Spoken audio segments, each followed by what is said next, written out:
Martin Fourcade avant le départ du sprint homme à Ruhpolding en quête d'une 80e victoire en carrière. Il va s'élancer avec le dossard jaune de leader du classement général de la Coupe du Monde. Dossard numéro 18, le premier français, ce sera Quentin Fillon-Maillet, dossard numéro 13. Et le premier à s'élancer, le voici, le Norvégien Johannes Dahle. Anne-Sophie, Alexis, c'est parti pour le sprint homme. Et oui, il y a encore un Johannes, il y en a même plusieurs sur cette start list. Mon cher Messao, toujours pas en revanche de Johannes Bö, qui est dans l'attente de son premier enfant. Alors certaines rumeurs ici à Ruhpolding disent qu'il est déjà né. On attend l'officialisation tranquillement. On respecte la décision de Johannes Bö, le temps qu'il prend pour l'annoncer. En attendant donc, il n'est pas là.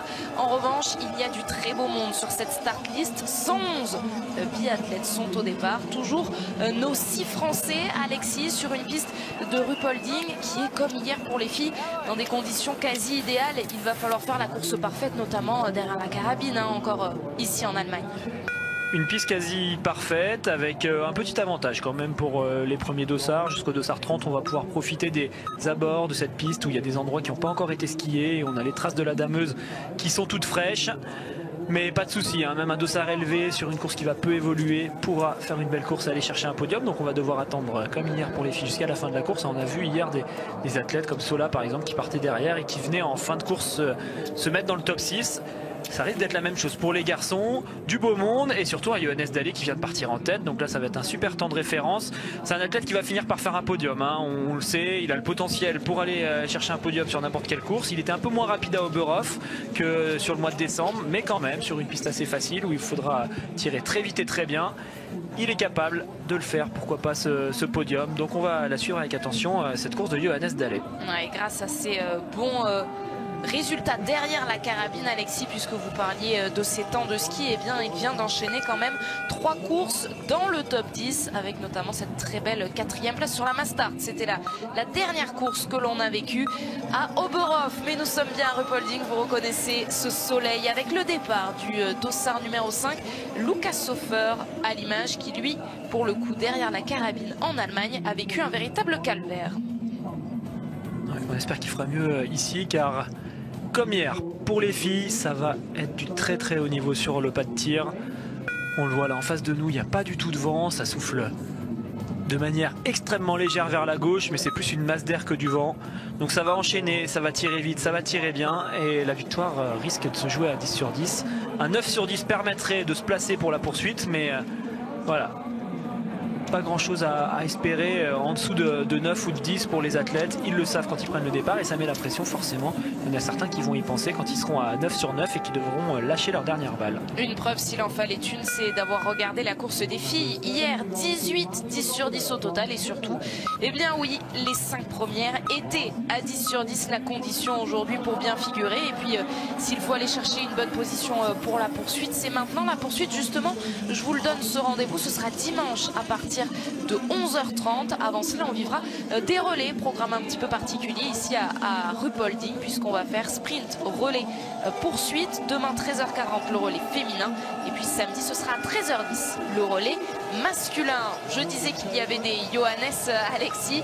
Il y a Dahle, donc le Norvégien avec son dossard 1, et également Johannes Kuhn avec son dossard 8, premier Allemand à s'élancer. Et attention, il y a du très très lourd. Lui aussi joue le podium, clairement. Si on a bien un parmi les jeunes qui peut s'inviter encore une fois sur le podium, il l'a montré depuis le début de la saison, il commence à avoir vraiment franchi un cap au niveau de sa régularité en temps de ski.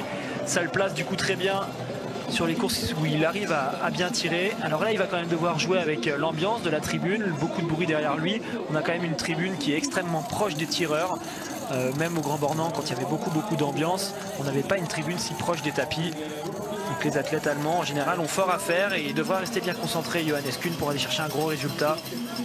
Allez, Johannes Dahle qui passe les premiers intermédiaires, qui va nous donner les temps de référence. Alors il n'est pas encore passé à l'intermédiaire 2.5. On va attendre celui qui est tout au fond. Là, les athlètes ont surtout fait du plat. Ils ont passé cette première montée.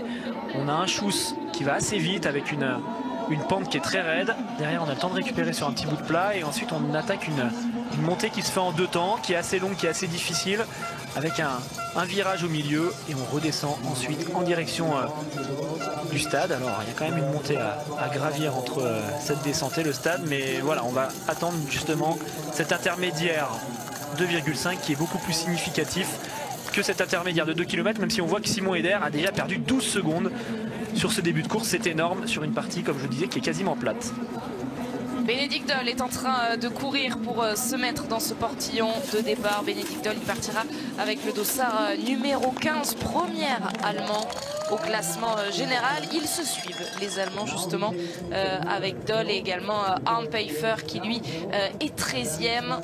Mais avant lui, il y a un Slovène, Jakob Fak, devant cette tribune où il y a beaucoup de monde, Alexis, beaucoup de monde aussi au bord de cette piste. Et ça devrait continuer de s'accroître puisque hier, on comptait 8000 spectateurs. Aujourd'hui, il y en a 11 500 déjà.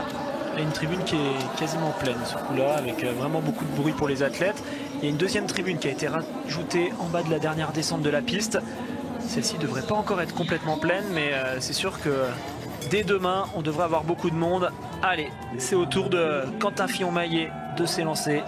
Il va falloir tout de suite se mettre dans le rythme. On a vu que c'était parti fort avec Johannes Dalle.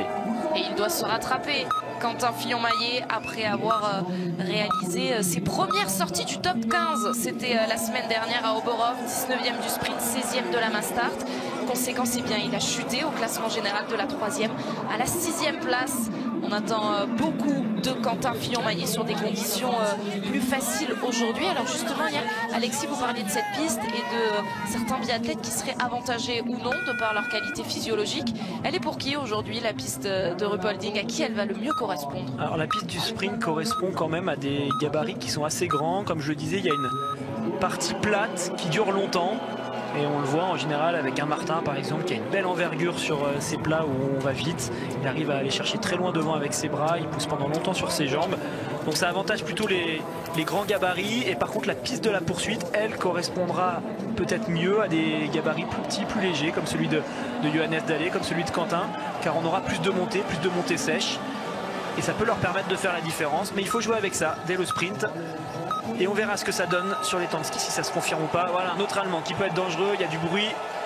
C'est Bénédicte Doll, qui connaît bien cet endroit et qui a déjà performé, alors que Johannes Dalle arrive pour le premier tir sur ce pas de tir. Et il va aller s'installer à la cible numéro 4.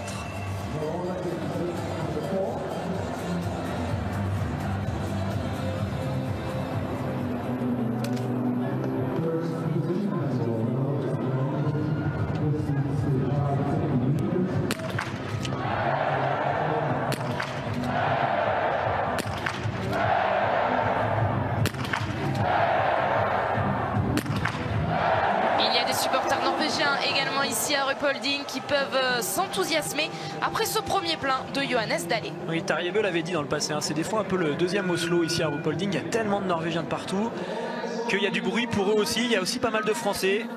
C'est assez hétéroclite en termes de nationalité ici à Ruhpolding. C'est ça qui fait plaisir. Il y a toujours de l'ambiance, même si vous le verrez sur les tirs des Allemands, ça va faire quand même beaucoup plus de bruit. Un tir très engagé, très rythmé, mais c'est logique. Ici à Ruhpolding, il faut faire ce genre de tir pour exister. Il a donné la tendance en tout cas, Johannes Dalle, et il ressort avec ce beau 5 sur 5 au moment où Martin va s'élancer. Et quelle est belle cette image, qu'elle nous plaît de voir Martin Fourcade avec ce dossard que certains commentateurs ont longtemps appelé sa seconde peau, ce dossard jaune qu'il n'a pas porté depuis le 13 décembre dernier. C'était la seule fois de la saison, et bien le voilà de retour.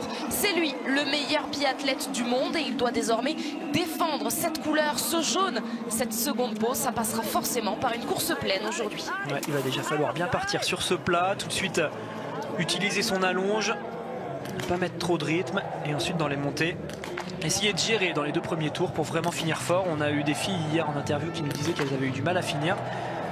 Il faut faire quand même attention, des fois quand on a l'impression que la piste est facile, on s'emballe, on termine un peu moins bien. Déjà 2 5 sur 5 après le premier tir, après 2 passages, et même un troisième qui va ressortir tout de suite du pas de tir avec Garanitchev. Donc pour l'instant c'est Johannes Dalle qui est parti fort, qui a 15 secondes d'avance sur Simon Eder et sur Garanitchev, qui sont eux aussi à 5 sur 5.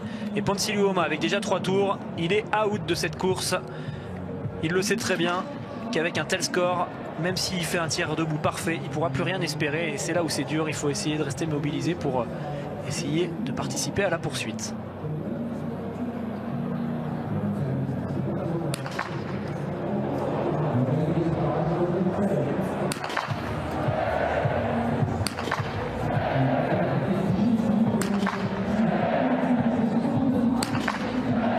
Sur 5 pour Luca Sofer, l'italien, avec ce pas de tir dit facile. Alexis qui finalement a plusieurs conséquences. Une première, peut-être, elle nivelle les biathlètes là où certains sont peut-être d'un niveau moyen ou ne sont pas à l'assurance tout risque derrière la carabine. Et bien ça leur permet de bien figurer. Et puis peut-être autre conséquence, c'est que ça met la pression. On sait qu'on peut aller le chercher.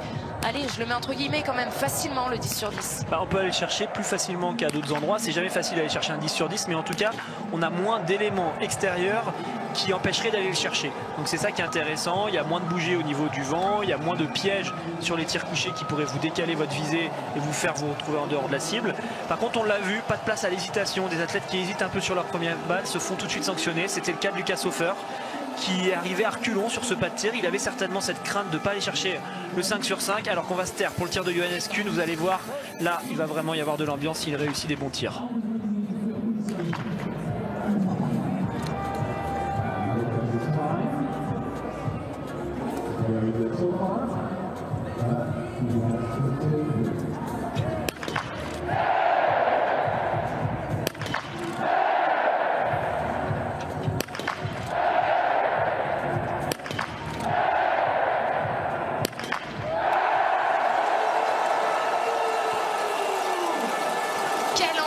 La folie dans la tribune et la folie dans tout un stade. On a entendu l'écho sur les balles de Johannes Kuhn qui réalise un sans faute. Ça va pas lui permettre de ressortir en tête, mais à rien de Johannes Dalle, seulement 2 secondes. Ouais, ils sont là les plus rapides qu'on attendait.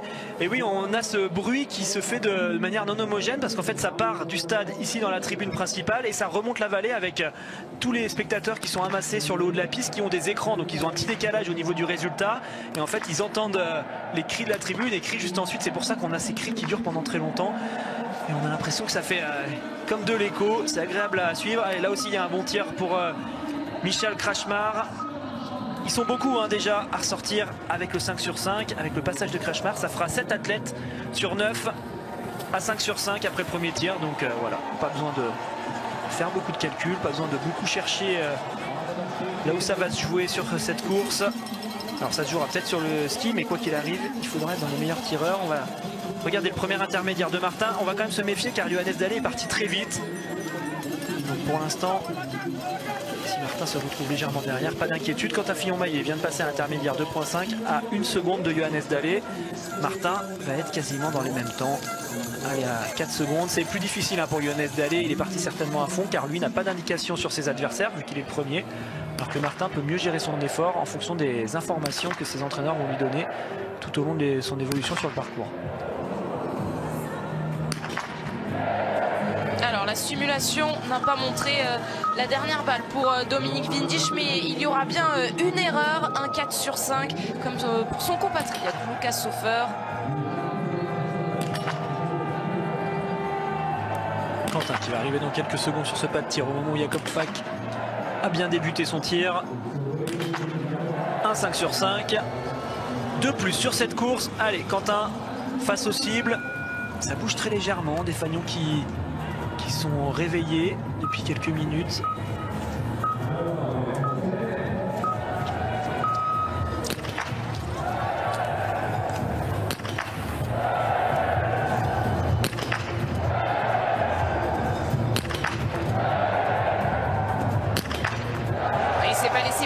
Quentin Fillon-Maillet, il va pouvoir ressortir à son tour dans les tout meilleurs temps. Alexis peut-être même le meilleur. Il faut une poignée de secondes quand même pour aller chercher ce poteau qui annonce la sortie du pas de tir. Il sera juste derrière Johannes Dalle à 3 fois rien, 3 dixièmes. Ouais, dans la même seconde, à ce moment-là de la course, pour l'instant, ça fait jeu égal. Tout simplement pour Quentin qui a très bien débuté cette course, qui est bien dans le rythme. On va voir ce que ça donne pour Loginov.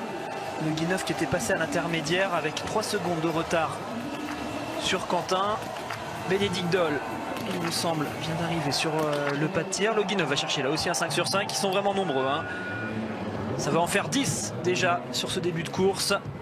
Bénédicte Doll avec la tribune.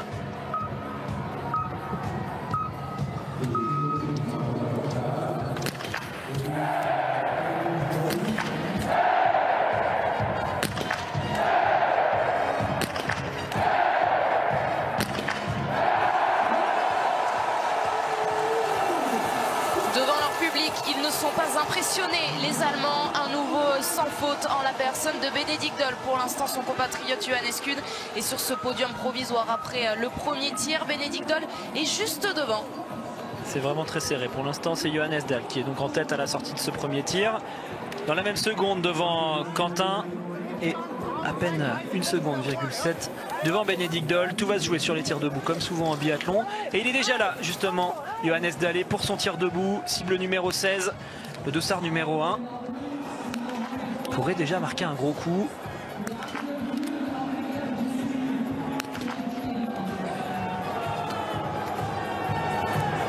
Alors qu'on reconnaît le dossard jaune de Martin Fourcade qui est en train d'entrer sur ce pas de tir. Oula, 2 erreurs pour Johannes Dahl, c'est déjà plus du tout la même chose. Ça va le sortir de cette course. Et une porte vient de s'ouvrir pour ceux qui arriveront eux aussi avec un 5 sur 5 sur le tir debout. Martin sur la cible numéro 3. Attention, le vent s'est levé légèrement vers la gauche.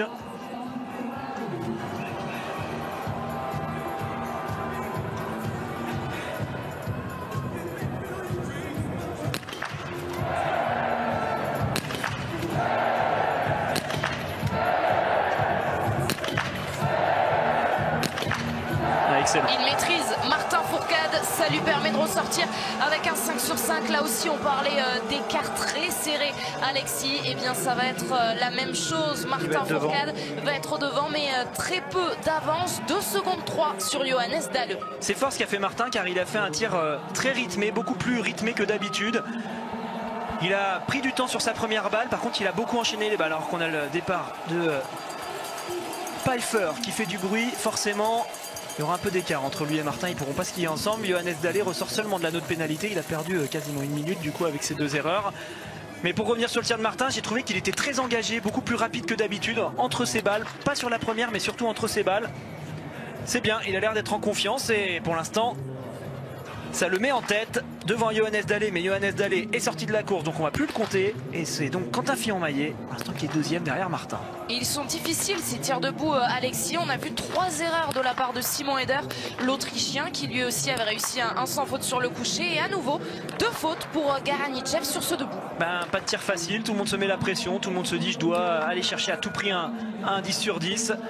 Et donc au lieu de penser à la manière de faire, à la façon de faire, on va penser au résultat. Et ça, quand on pense au résultat en biathlon, en général, ça marche pas du tout parce qu'on n'est pas concentré sur les bonnes choses.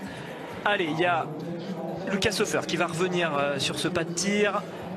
Il y a pendant ce temps-là, il me semble que c'est Florent Claude qui est sur le pas de tir à la cible numéro 11. Il n'y a plus de vent.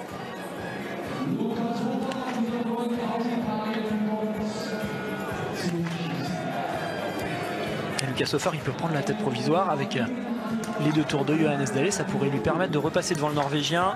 Florent vient de faire un beau 5 sur 5.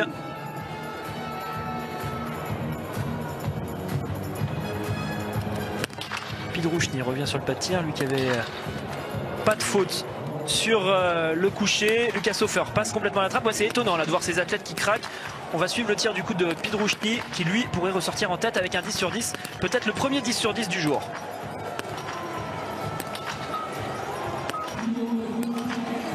Enfin, il est là, Dmitro Pidrouchny, l'Ukrainien qui réussit le sans faute sur le debout, le 10 sur 10 donc aujourd'hui. Et oui, ça avance. Plus de 30 secondes là pour aller chercher cette sortie du pas de tir et avoir assez d'avance sur Johannes Dahl qui lui a fait 2 erreurs. Pidrouchny est quand même prenable par des athlètes qui tirent à 9 sur 10. Car on le voit, il est moins rapide à ski. Seulement 30 secondes d'avance sur Johannes Dahl qui a un tour de plus. Johannes Kuhn, lui, par contre, peut être très dangereux s'il tire à 10 sur 10.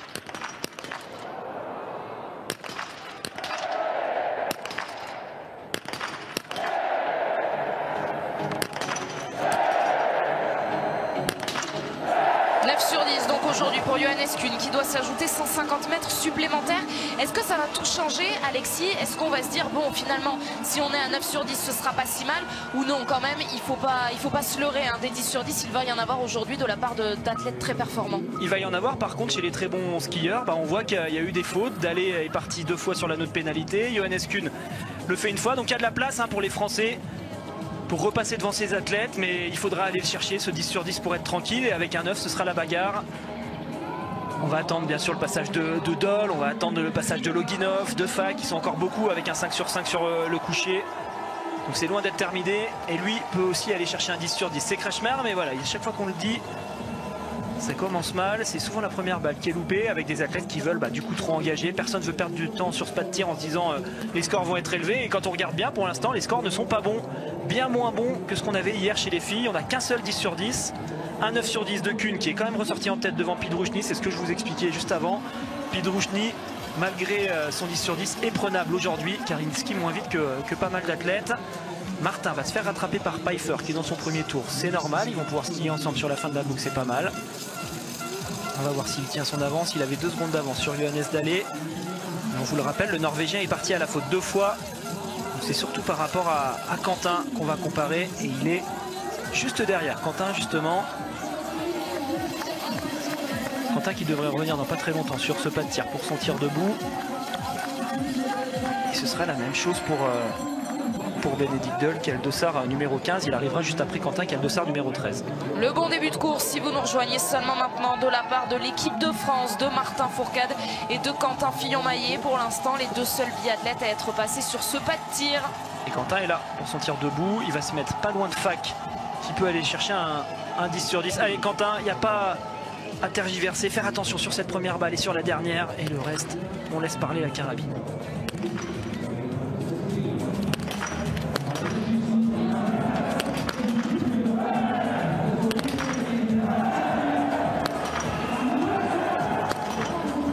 Super Quentin, quel tir magistral qu'il nous offre. Et là il met une option sur le podium. Je pense qu'il a de grandes chances quand même d'y être s'il tient bien dans le dernier tour.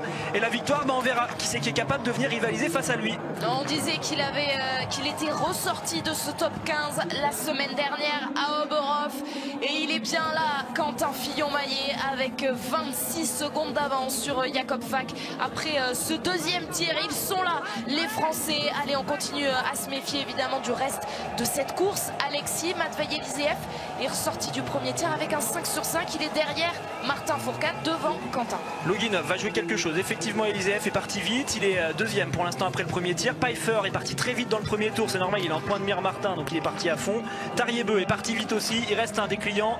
Loginov, pour assurer encore une belle course, c'est là où il est fort, même s'il est moins fort en ski cette année, il arrive à être très régulier, il enchaîne les 10 sur 10. Bénédicte Doll sur son tir, ça part dans tous les sens. Très haut niveau sur la course du jour. Un athlète de plus qui va vite et qui va ressortir avec un 10 sur 10. Alors vous le voyez, Loginov va quand même moins vite que Bénédicte Doll. Et Simon Détieux, que vous voyez ressortir de ce pas de tir, il était à la cible numéro 3. Lui aussi vient de réussir le 5 sur 5. Alors on aimerait voir son chrono à Simon Détieux. Et bien il ressort en 2e position à 5 dixièmes de Martin Fourcade. Quel début de course tricolore! Ouais, on a donc Quentin qui est en tête après ce 2e tir. On a Bénédicte Doll qui est seulement à 3 secondes. Il va être informé, ça va être dur pour Quentin de résister au retour de Bénédicte Doll. Tariebeu pour son tir couché, il est parti hyper vite dans le premier tour. Martin va arriver dans quelques instants sur ce pas de tir. Mais on le comprend, quand on voit les noms qui sont sortis avec un 10 sur 10 aujourd'hui pour la victoire. Il faut aller chercher le 10 sur 10. Et justement, Martin, il est là, va rentrer sur ce pas de tir. Alors qu'on va suivre bien sûr le tir de Tariebeu. Cible numéro 18 pour Martin Fourcade. Et une erreur pour Tariebeu, on le disait, des petites portes ouvertes peut-être pour certains grands noms de cette start list. Le dossard 33 va sur la note pénalité. Donc avec Tariebeu, Martin Fourcade est en train de tirer.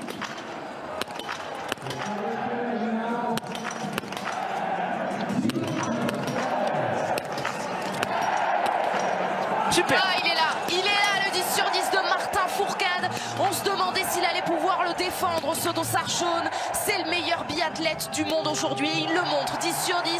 Impérial, Arnd Peiffer réussit, lui, le 5 sur 5. Et ils vont pouvoir peut-être à nouveau se retrouver sur la piste. Peiffer et Martin Fourcade. Mais Alexis, Martin désormais, il est dans sa dernière boucle. Il va pouvoir aller à fond. Ouais, on va avoir un dernier tour de folie entre Martin, entre Quentin, Bénédicte Doll. C'est Loginov qui est distancé. Il est à 26 secondes, il est quand même plus loin. Allez, Johannes Dalle en termine, mais avec un 8 sur 10 aujourd'hui, il sera beaucoup plus loin. Peiffer ressort en tête du premier tir avec ce beau 5 sur 5, donc il sera dangereux jusqu'à la fin. Il est en forme, hein. Il était rapide à Oberhof, donc là aussi il y aura un client. S'il tire à 10 sur 10, Peiffer pourrait faire reculer les Français. Lui aussi, il va falloir le surveiller. Christiansen, c'est un athlète qui a des capacités physiques qui correspondent bien à la piste du jour. On va regarder ses temps de ski. Bah ouais, voilà, j'avais pas vu, mais c'est lui qui est parti le plus vite dans le premier tour. Je le disais, hein, très costaud, très grand. Des parties plates, des parties d'explosivité avec des montées qui sont pas très longues. Ça correspond bien à ses capacités physiques. Christiansen qui était en forme à Oberhof sur le relais, il nous l'a montré. Et il va devoir capitaliser tout de suite derrière la carabine. Vous l'aurez compris aujourd'hui, sans un 10 sur 10, difficile de prétendre au podium. Ouais, sans un 10 sur 10, pas de podium, c'est sûr. Enfin, je vois pas qui c'est qui pourrait aller assez vite en ski pour vraiment venir se mettre sur le podium avec un 9.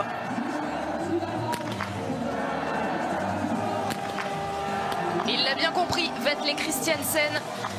Et il est très rapide sur les skis. Et bien il montre qu'il est impeccable aussi derrière la carabine. Le 5 sur 5, le temps de référence pour l'instant dans les tout premiers dossards, il est pour lui, l'Ukrainien Dmitro Pidrouchny. Mais on a vu qu'après le deuxième tir du monde lui était passé devant. Christiansen qui ressort totalement ex aequo avec Arnd Peiffer, même seconde, même dixième de seconde, même centième de seconde. On va regarder derrière ce qui se passe. Il y a les Français encore qui restent en piste, hein, avec Simon Détieux qui a fait un beau 5 sur 5, qui va revenir pour aller chercher lui aussi un 10 sur 10. Emilien Jacquelin qui vient de partir à fond, qui affole les chronos pour l'instant dans le premier tour. On va attendre son passage à l'intermédiaire 2.5 pour vraiment voir si ça se confirme. Moravec pour aller chercher un 10 sur 10, mais on le voit, il y a quand même du retard. Il ne jouera pas pour le podium. En plus, il y aura une pénalité supplémentaire. Donc après le tir debout, pour l'instant on a Martin Fourcade qui est en tête devant Quentin Fillon-Maillet, devant Bénédicte Doll. C'est vraiment le trio qui est extrêmement serré. Je suis allé suivre les intermédiaires à 8.6 et à 9.1. Quentin Fillon-Maillet vient de passer avec 29 secondes d'avance sur Pidrouchny. Et lui, il pourra la regretter, cette balle dehors sur le debout. Johannes Kuhn, il vient chercher la tête, mais elle est toute provisoire puisqu'il va lui aussi rapidement, tout comme Pidrouchny à l'instant, se faire passer devant. Ils vont reculer avec le passage de Quentin, le passage de Martin, le passage de Bénédicte Doll, de Loginov, de Fac. Ça fait du monde qui va venir s'emboîter comme ça. Bénédicte Doll qui est en train de perdre du temps sur Quentin. Pour l'instant, il était tout à l'heure à 4 secondes de Quentin. Il est désormais à 5.7. C'est-à-dire que ça skie vite pour Quentin. Et c'est Martin qui va devoir s'arracher pour résister au bon dernier tour qui est en train de faire justement Quentin. On va guetter le retour des pieds sur ce pas de tir. Martin est là, ouais, on va avoir un intermédiaire dans encore un petit moment. Il est tout en haut de la première montée.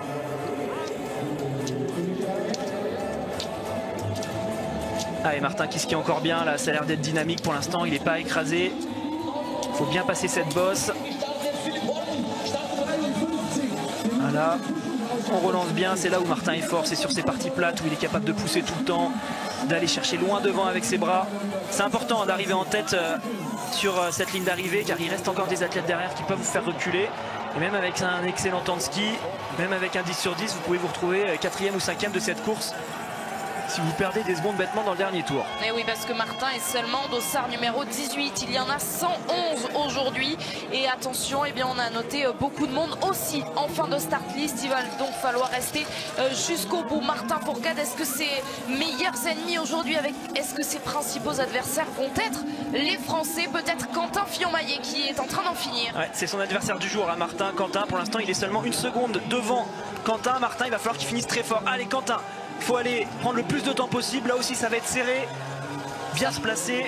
pour la victoire du jour, pour le podium évidemment, mais également pour la poursuite des dimanches. Quentin Fillon-Maillet qui fait le job vraiment admirable aujourd'hui. Quentin Fillon-Maillet qui vient chercher le temps de référence alors qu'on attend l'arrivée désormais de Martin Fourcade. Emilien Jacquelin va aller sur son premier tir, pas le choix, il faut aller chercher un 5 sur 5. Pour l'instant Martin était en tête à 8.6, on va voir si ça tient à 9.1 car Quentin a fini fort, c'est lui qui a le meilleur temps de ski, 6 secondes devant Kuhn. Bénédicte Doll est en train de perdre du temps face aux Français, donc normalement ça devrait rester en tête pour Quentin malgré l'arrivée de Bénédicte Doll dans pas longtemps. Eliseev est de retour, voilà, lui il est dangereux pour la victoire et Jacquelin est en train de tirer sur son coucher, vous le voyez.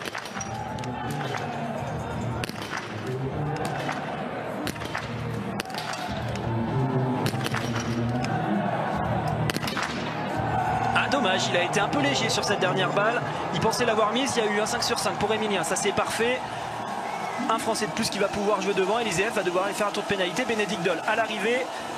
Et j'attends le passage de Martin Fourcade à 9 points.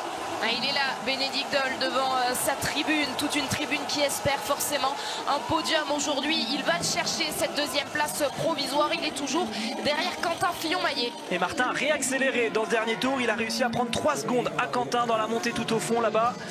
On va voir si ça suffit pour rester en tête devant son compatriote sur la ligne d'arrivée. On a vraiment un beau match là entre tous les Français. Simon Détieux à son tour est sur le pas de tir.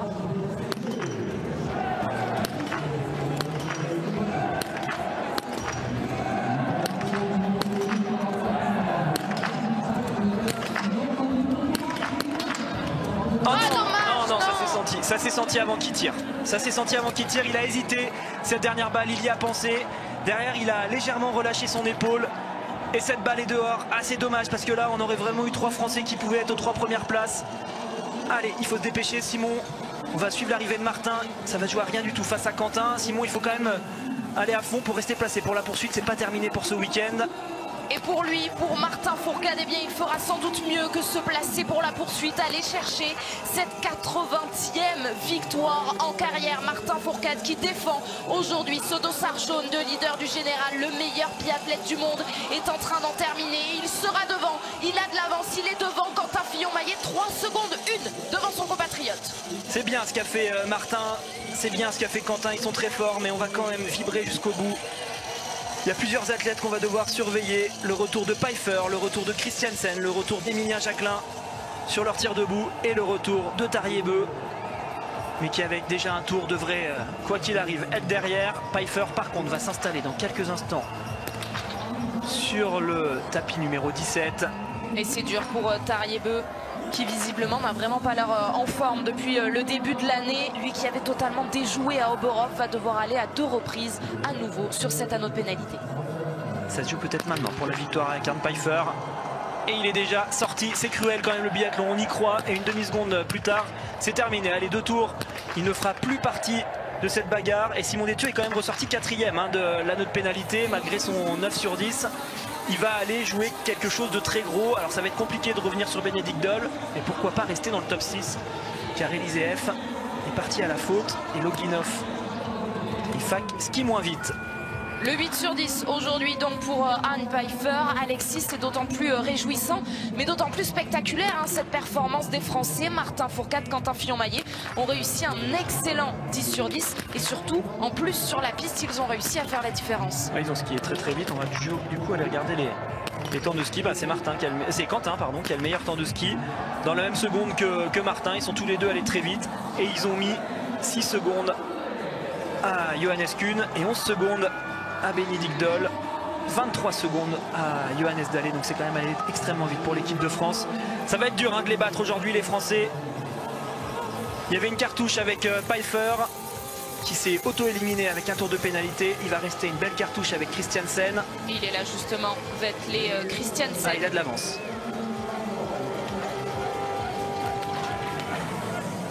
Et ben voilà, lui aussi va devoir aller sur l'anneau de pénalité. Ça donne de l'air pour l'instant se doubler avec Martin et Quentin. Ça va être les Christiansen qui a la cible 17, qui doit donc ressortir, passer toutes les cibles, puis aller sur cet anneau de pénalité une vingtaine de secondes avant de ressortir. On va surveiller évidemment sa sortie, mais une erreur, ce sera sans doute celle de trop. Philippe Horn pour l'Allemagne, là aussi une erreur. Ah ouais, ils sont en train de s'agacer, les supporters allemands. Ah bah, il faut dire que les Français ont mis la barre très très haute et qu'on le comprend bien. S'il n'y a pas de 10 sur 10, il n'y a pas de jeu pour la victoire. Et celui qui est en tête pour l'instant après le coucher n'est pas encore passé sur son tir debout. C'est Emilien Jacquelin qui est parti à fond. Attention à Christiansen qui skie quand même extrêmement vite. Il vient de ressortir 4e à 15 secondes de Martin alors qu'il a un tour de plus. Je le trouve impressionnant quand même, le Norvégien. On va surveiller avec attention les chronos du dernier tour parce que s'il s'énerve un petit peu sur les plats et qu'il est bien dynamique dans les montées, il peut encore reprendre quelques secondes Christiansen et ça risque d'être dangereux. On va pas trop s'enflammer et on va attendre avant de pouvoir célébrer une victoire de plus pour Martin. Ouais, parce que vous le disiez Alexis, déjà avant même qu'il arrive sur son premier tour, c'est peut-être une course qui pourrait correspondre avec les Christiansen, à ses capacités physiques. Comment on imagine qu'il puisse gérer justement cette dernière boucle? 15 secondes, ce serait pas trop énorme quand même? 15 secondes, il faut voir ce qu'il est capable de faire. Alors est-ce qu'il est parti vite au début et il va craquer dans la fin de la boucle? On verra ça sur les premiers intermédiaires, mais je le disais, c'est vraiment une course qui correspond à ses capacités physiques. Lui qui est très grand, très musculaire, très dynamique. On a vraiment une piste qui correspond à tout ça avec au début du plat où il faut être capable d'allonger, de pousser très fort, donc ça correspond bien au grand gabarit. Et puis derrière des montées qui sont sèches, qui sont pas très longues, qu'on passe en mode turbo, qu'on passe tout à l'explosivité, et ça aussi ça correspond bien aux capacités physiques de Christiansen, donc il sera dangereux quand même dans ce dernier tour. Je le rappelle, il est à 15 secondes, juste derrière lui c'est Simon Détieux qui est actuellement 4e à l'intermédiaire 8.6 malgré un tour de pénalité. Il peut jouer une belle place justement face à Prima qui vient de passer la ligne d'arrivée. Ce serait bien que le Français termine devant pour espérer être de la partie de la cérémonie des fleurs. Et on va commencer à guetter un petit peu l'arrivée d'Emilien Jacquelin qui devrait arriver dans pas longtemps sur ce pas de tir. C'est Dossard 41 qui est en train de tirer en debout. Emilien à Dossard 45. Voilà, dans une minute à peine. On devrait avoir le Français face au tir pour là aussi aller chercher un 10 sur 10 et pourquoi pas jouer face à Martin et Quentin pour la victoire du jour. La réalisation allemande qui nous montre Strolia, le Lituanien, avec son dossard 26, peut-être parce qu'il est en passe d'aller chercher son meilleur résultat en carrière. Il n'a jamais fait mieux qu'une 20e place, c'était justement sur le dernier sprint à Oberhof où il a terminé 20e. Peut-être fera-t-il mieux aujourd'hui. Pour l'instant, c'est le cas, 13e provisoire, mais il reste beaucoup de monde à passer devant, et notamment Simon Détieux que l'on attend, qui est dans cette dernière boucle. Il est juste là, Simon, justement, il va passer à l'intermédiaire 9.1, et puis Emilien Jacquelin, lui, on l'attend sur le pas de tir en revanche. Fabien Claude juste derrière, Simon s'accroche pour essayer de rester dans les skis. Simon qui perd un peu de temps dans le dernier tour mais qui reste quand même très compétitif. Il est déjà bien mieux qu'à Oberhof. On l'avait senti un peu moins bien que sur le mois de décembre. Là ça y est, ça se sent, ça va beaucoup mieux pour Simon qui est en train de retrouver des couleurs. On attend de lui de toute façon une évolution au niveau de sa forme, c'est souvent le cas. Il progresse au mois de janvier. Allez, il est là, Emilien. Et Emilien, il peut aller jouer la victoire s'il tire à 10 sur 10, s'il fait ce 5 sur 5 debout.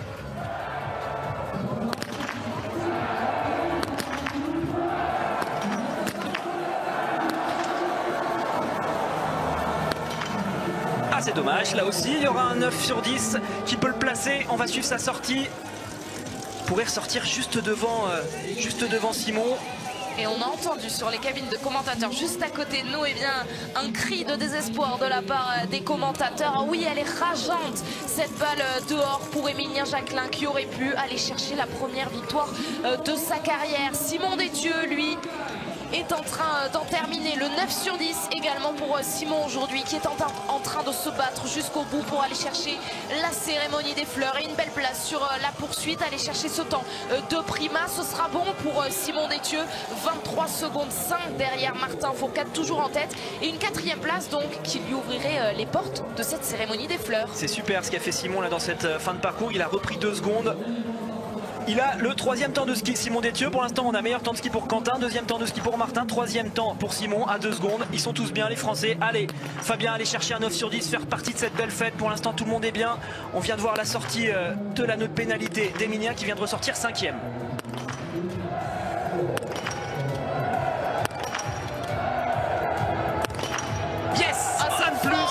Que nous sommes chanceux aujourd'hui de commenter les exploits de l'équipe de France parce que oui, c'est tout simplement magnifique. Ce sont des exploits. Allez, la sortie de Fabien Claude, allez chercher le temps de Christiansen, c'est 15 secondes 8 du Norvégien. Et bien oui, il va y parvenir, Fabien Claude. Alors quand on connaît justement les capacités de chacun, Alexis, est-ce qu'il peut rester à cette position, Fabien? Et oui, Fabien va être très dangereux car c'est une piste qu'il aime bien.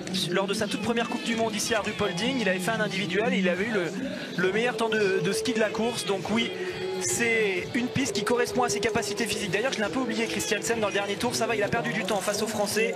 Il est 4e à 18 secondes et maintenant il est en train de se battre face à Simon Détieux pour pas se faire doubler sur le finish.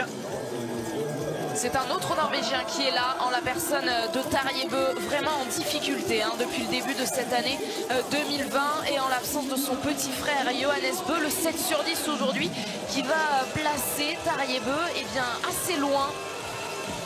C'est fou ce que font les Français aujourd'hui, ça va être incroyable le résultat d'ensemble. Alors oui, on a entendu la cabine d'à côté qui a vibré quand Emilien a loupé une balle, tout simplement parce que c'est les Norvégiens qui commentent à côté de nous et je pense qu'ils auraient bien aimé que quelqu'un batte Martin aujourd'hui pour la bataille du gros globe face à Johannes qui n'est pas là. Mais pour l'instant, Martin est toujours en tête et là on commence à chercher un peu qui c'est qui pourrait venir l'inquiéter. Ça commence à nous rassurer, il y a moins de clients que tout à l'heure. Et ce ne sera pas Arne Pfeiffer, on y a cru un temps, lui aussi y a cru sans doute, et toute cette tribune derrière lui, mais 2 erreurs sur le tir debout et Arne Pfeiffer doit se contenter de cette 14e provisoire. Allez, on suivra avec attention le dernier tour de Fabien qui peut aller chercher le podium. Pourquoi pas revenir sur Bénédicte Doll, c'est possible. Bénédicte Doll a perdu du temps dans le dernier tour. Il a terminé à 12 secondes de Martin Fourcade sur la ligne d'arrivée. Et Fabien Claude est ressorti à 12 secondes de Martin Fourcade après le tir debout. Donc s'il ne perd pas de temps face à Martin, Fabien pourrait terminer sur ce podium. On va vibrer jusqu'au bout. On va attendre l'arrivée également de Christiansen qui vient de passer à 9.1 et qui a désormais seulement 3 secondes d'avance sur Simon Détieux. Ça va jouer à rien du tout entre les deux. Ce serait bien que Simon reste 4e. Il est là, Christiansen, pour aller couper cette ligne rouge, ligne d'arrivée. Est-ce qu'il sera devant Simon Détieux? Oui, pas grand chose, une petite seconde, un peu plus. Christiansen 4e, Simon Détieux 5e. Toujours 3 Français donc dans cette cérémonie des fleurs et parmi eux Quentin Fillon-Maillet 2e qui est avec Tanguy. Ouais, Quentin qui a réalisé la course parfaite. Aujourd'hui, c'était difficile de faire mieux. Ouais, on peut toujours faire mieux. J'aurais pu peut-être relancer un peu plus à une bosse. Non, mais très content avec pas mal de déceptions sur les courses individuelles de barrage. Je suis content de revenir avec enfin un tir à 100%. Bon, les conditions seront plus faciles, mais il faut au moins ça pour aller chercher de belles choses aujourd'hui. Vous avez tiré à 10 sur 10. Vous avez le meilleur temps de ski et pourtant vous n'êtes pas premier au tableau d'affichage. Ah ouais, c'est vrai qu'il faut c'est un pas de tir qui est arrivé en descente, donc on peut se permettre de tirer vite. Moi, c'était pas mon choix. Je voulais mettre les balles avant d'attaquer trop, et bon voilà, c'est clair qu'on perd un peu de temps sur le pas de tir, mais c'est vrai que ça suffit pas pour aller chercher la gagne, mais j'espère que ça va tenir pour le podium. Il y a encore un résultat d'ensemble de l'équipe de France qui s'annonce qui est stupéfiant. Bah ouais, c'est vrai que chaque week-end on est toujours présent. J'espère que ça va faire encore un doublé et plusieurs sur à la cérémonie des fleurs. Donc ouais, je suis très content. Merci Quentin. Et ces bons résultats de l'équipe de France, ils se poursuivent, Alexis, avec un 5 sur 5 d'Antonin Kigona, alors que c'est Emilien Jacquelin qu'on suit sur cette piste. Oui, on va suivre la course d'Emilien. Sûr que ses coéquipiers lui ont mis la pression là sur ce début de course. Ils vont tous jouer le top 10. Emilien qui est actuellement 9e à l'intermédiaire, 8,6. Il va passer dans pas longtemps au 9. On va voir ce que ça donne pour Fabien, qui est à la lutte pour essayer de remonter sur le podium. Malgré un 9 sur 10, ce serait énorme d'aller chercher un podium aujourd'hui. Il doit passer pour cela devant Bénédicte Doll. Allez, il faut résister maintenant. Essayer de rester à 12 secondes. Ouais, il a perdu un peu de temps là, Fabien, depuis le départ du pas de tir. Il est toujours 4e et il est désormais une seule seconde devant Christiansen qui a quand même fini assez fort. Donc il va falloir que Fabien se reprenne là sur cette partie où on a le temps d'aller souffler pour s'arracher ensuite dans le dernier kilomètre. On voit vraiment que Vincent Vitoz les pousse à s'arracher jusqu'au bout. Et Fabien Claude, il a très certainement en ligne de mire ce meilleur résultat personnel, meilleur résultat en carrière à aller chercher. Pour l'instant, il n'a jamais fait mieux qu'une 7e place. C'était cette saison justement, c'était sur l'individuel d'Östersund. 7e, record personnel à battre pour Fabien Claude et ce dossard 47 que la réalisation allemande est en train de suivre. C'est maintenant qu'il faut s'arracher. Là il a une grande montée, alors c'est pas la même montée qu'est en train de faire Emilien. Emilien lui il est vraiment dans la dernière difficulté du parcours. Ensuite il bascule dans la descente et il va en direction de la ligne d'arrivée. Après le gros virage à gauche qu'on va faire tout au fond. 9e toujours à 41 secondes. Allez, il faut se battre pour arriver 9e car Fabien lui passera devant. Et s'il veut rester dans le top 10, il faut prendre cette place de sécurité et rester devant Loginov. Très belle réaction à Alexis d'Emilien Jacquelin qui a pris, on l'a dit très clairement, Borov, une leçon de biathlon, notamment sur le relais, mais également sur la mass start où il a terminé dernier. Très belle réaction aujourd'hui malgré une erreur. Belle réaction, il s'est repris complètement, même s'il y a cette faute, oui, sur un tir debout qui était pas facile avec beaucoup d'enjeux. Il reste à 9 sur 10, il n'a pas refait l'erreur qu'il avait fait en début de saison avec un 0-2. Donc c'est bien, belle course pour Emilien, toujours 4e place pour Fabien, mais vous le voyez, il y a seulement 8 dixièmes d'avance sur Christiansen qui a fini fort car il a réussi à reprendre une seconde sur cet intermédiaire face à Simon Détieux. Et il y a du bleu de partout sur cette piste. Et par chance, eh bien, on est gâté. Puisqu'on voit tour à tour Emilien Jacquelin et Fabien Claude. Allez, on va sans doute faire dans l'ordre. Emilien Jacquelin d'abord avec ce dossard 45. Fabien Claude, lui, a le 47. Emilien Jacquelin qui vient chercher une belle place, mieux qu'une place de classement. Il y aura évidemment cette poursuite dimanche à partir de 11h30. Mais avant cela, il faut se battre pour aller chercher ce top 10. Et cette 9e place, eh bien, ce sera une 10e place provisoire pour Emilien Jacquelin. Du beau monde, il y en a dans cette fin de start list également devant son public. Philippe Navrat, on l'a coché sur cette fin de start list et on a bien fait visiblement puisqu'il fait le début de course parfait avec ce 5 sur 5. La route est encore longue quand même pour lui pour aller chercher un podium. Il devra passer par un sans faute face au cible, mais on le voit, il ressort très bien, 2 secondes, 4e à la sortie de ce dernier tir. Allez, pour la 4e place, est-ce que ça va suffire face à Christiansen pour Fabien qui pousse fort? Il a manqué une poussée pour Emilien pour rester dans le top 9. Allez, une seconde pour aller chercher ce temps de Christiansen. Et bien, il est dans la même seconde, Fabien Claude, que Simon Détieux, 5e ex aequo. Simon Détieux, 23 secondes 5. Fabien Claude, 23 secondes 5 également. Ce temps, et bien, c'est l'écart face à Martin Fourcade, toujours premier. Et cette 5e place, donc, elle est synonyme de meilleur résultat pour l'instant pour Fabien. Et oui, il a perdu 7 secondes sur Christiansen, qui, avec son gabarit vraiment très explosif, a fini très fort dans la dernière ligne droite. Et c'est marrant, effectivement, de voir Simon Détieux et Fabien exactement ex aequo. Avec cet écart, donc sur Martin Fourcade, toujours premier. Martin, il est avec Tanguy. Martin, on venait de regarder les analytiques ensemble, ça semble quasiment fait là pour la victoire. Ça ferait une 3e victoire de suite, ça fait un petit moment que c'est pas arrivé.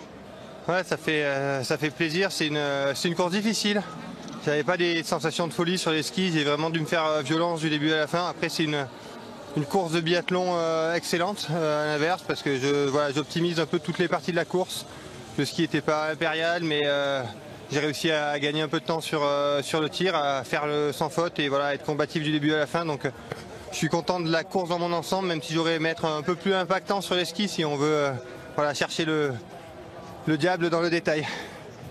C'est de toute façon Ruhpolding, un des sites qui vous réussit le mieux en Coupe du Monde. Comment vous expliquez que sur cette piste, vous arrivez à faire souvent plus d'écart que d'habitude, même si aujourd'hui, effectivement, si la forme était moins bonne, vous arrivez toujours avec un très bon temps de ski? Ouais, comme j'expliquais, je pense que c'est sans doute un des stades les plus exigeants du circuit. C'est une piste qui va très vite, qui est vraiment taillée comme un stade de compétition, un vrai circuit de Formule 1. Et voilà, on n'a pas le droit à l'erreur, le moindre relâchement se paie très cher.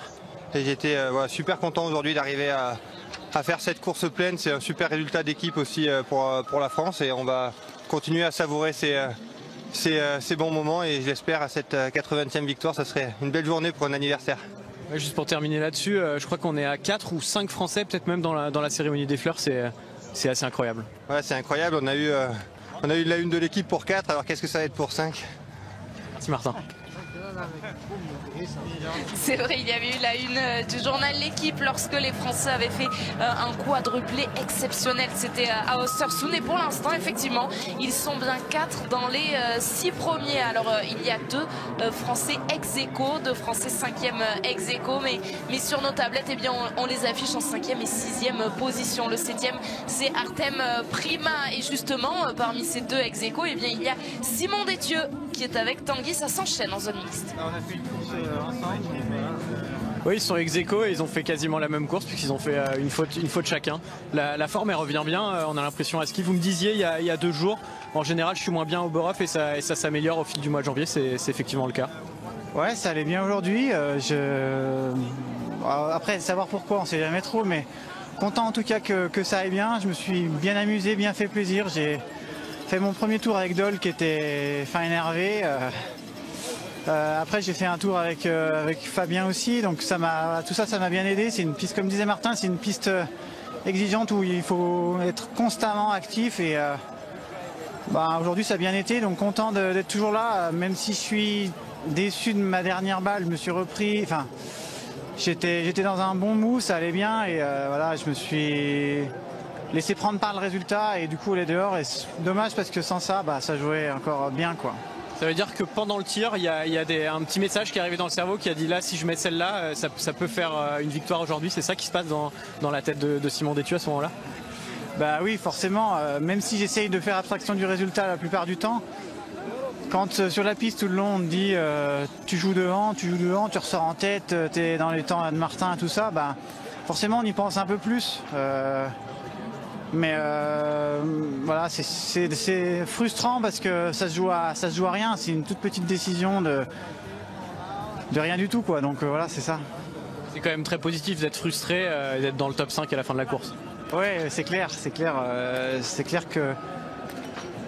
que c'est très positif. On a une équipe incroyable encore cette semaine. Je sais pas trop où on est en taux, mais voilà, on a une équipe formidable.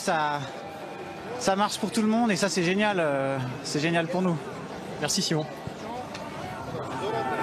Eh bien Antonin Guigona, le voilà justement, vous avez pu suivre pendant l'interview de Simon le tir d'Antonin Guigona. Une erreur, Alexis, que vous avez pu voir. Hein. Ouais, une balle assez loin en bas, c'est dommage qu'il avait fait un excellent début de tir. Allez, il joue quand même une belle course, la course qui va lui faire plaisir depuis ce début de saison à Antonin. Essayer de rallier le top 15, il a juste devant lui Rastor Gouyev avec le même tir, donc c'est possible d'aller le chercher.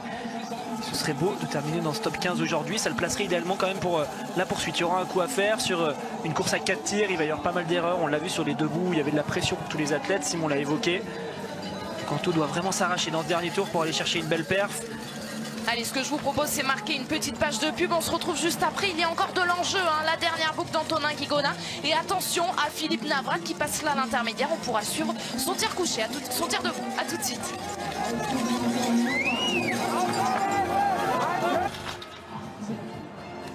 De retour ici à Ruhpolding, on vous promettait une fin de course exceptionnelle. Et bien la voici avec le tir debout de Philippe Navrat.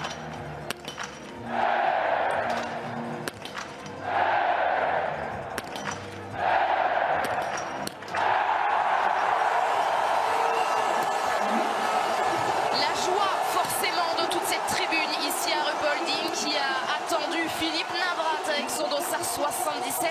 C'est pas n'importe qui Philippe Navrat, hein. Oui, c'est sa première course de la saison, mais il est premier au classement de la Coupe d'Europe, premier au classement IBU Cup. Et Alexis, il va ressortir en 2e position. Il skie très très vite. Il skie très très vite Philippe Navrat parce que pour être si proche de Martin avec des conditions qui sont détériorées, ça veut dire qu'on là on a un athlète qui est extrêmement en forme et on va vibrer dans ce dernier tour. On va stresser sur les intermédiaires et on va voir une fois qu'il passera à 8,6 ce que ça donnera au niveau de cet intermédiaire. Pendant ce temps là on retrouve Antonin Guigona qui s'arrache dans le dernier tour pour essayer de rentrer dans le top 15. Il faudrait grappiller 2 places car Navrat lui sera à coup sûr dans ce top 15 et le fera reculer.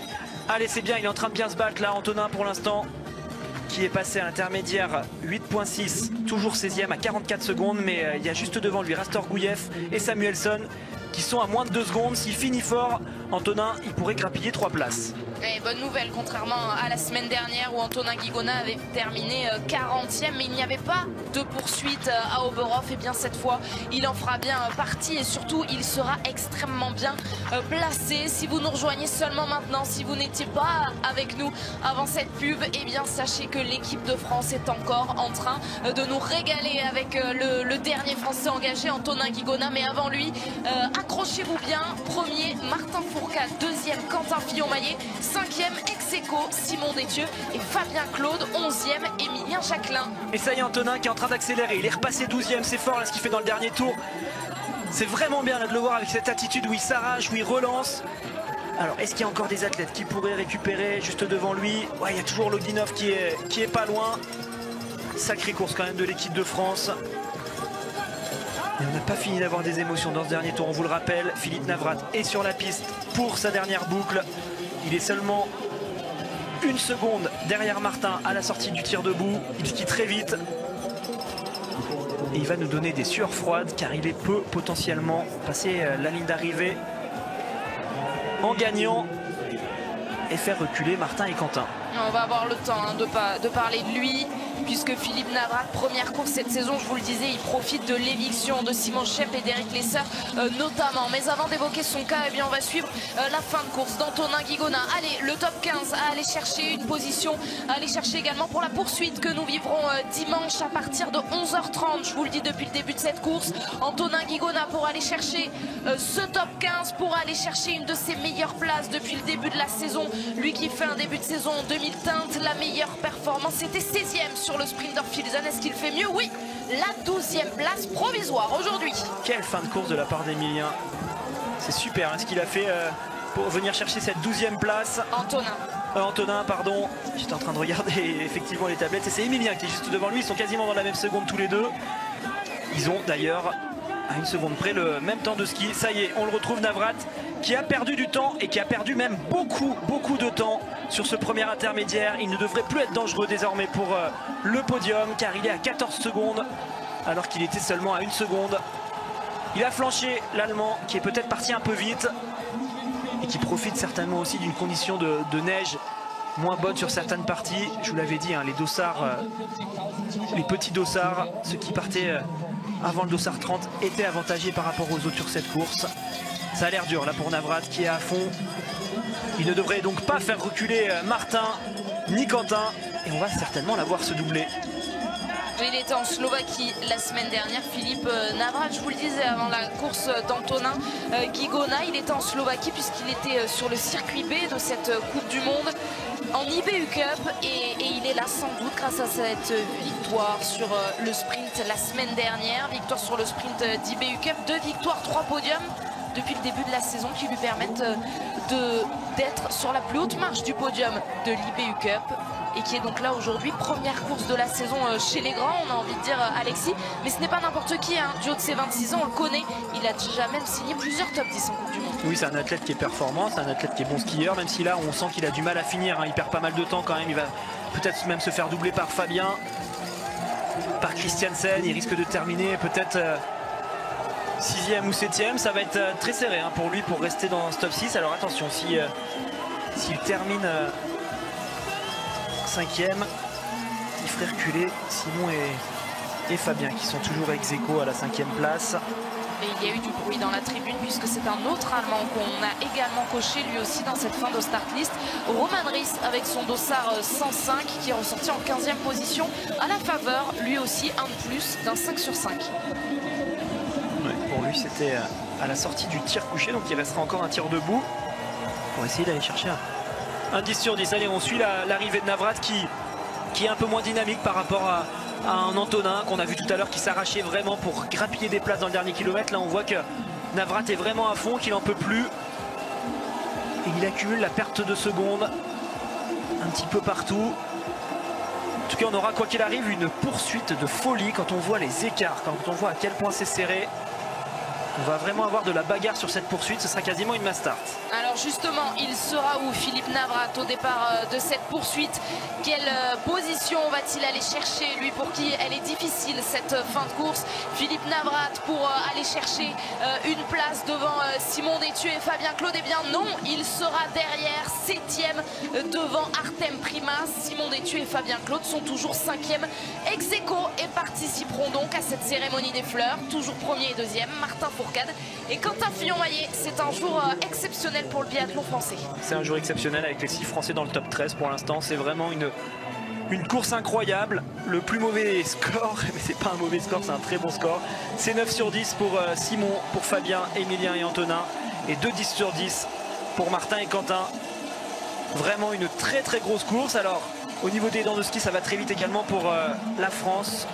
Mais c'est quand même Christiansen qui a le meilleur temps de ski. Il met 2 secondes à Quentin, 2 secondes,4 à Martin, 4 secondes,2 à Simon et 4 secondes,6 à Fabien. Et je me permets de rebondir, Alexis, sur ce que vous disiez juste avant l'arrivée de Philippe Navrat, les écarts extrêmement serrés de cette poursuite. Contrairement aux filles, hein, on a vu Thierry Lecoff quasiment 30 secondes d'avance sur le sprint. Elle partira donc avec quasiment 30 secondes d'avance sur la poursuite dimanche. En revanche, c'est exceptionnel la poursuite qu'on va vivre chez les Français. Martin Fourcade et Quentin Fillon-Maillet déjà à seulement 3 secondes d'écart. Et ensuite 12 secondes pour Bénédicte Doll. Et ils se retrouvent à être très nombreux après, autour de 20 secondes. On va avoir une belle bataille. Oui, il y aura une marge d'erreur pour rester sur le podium pour Martin et Quentin, mais pas plus.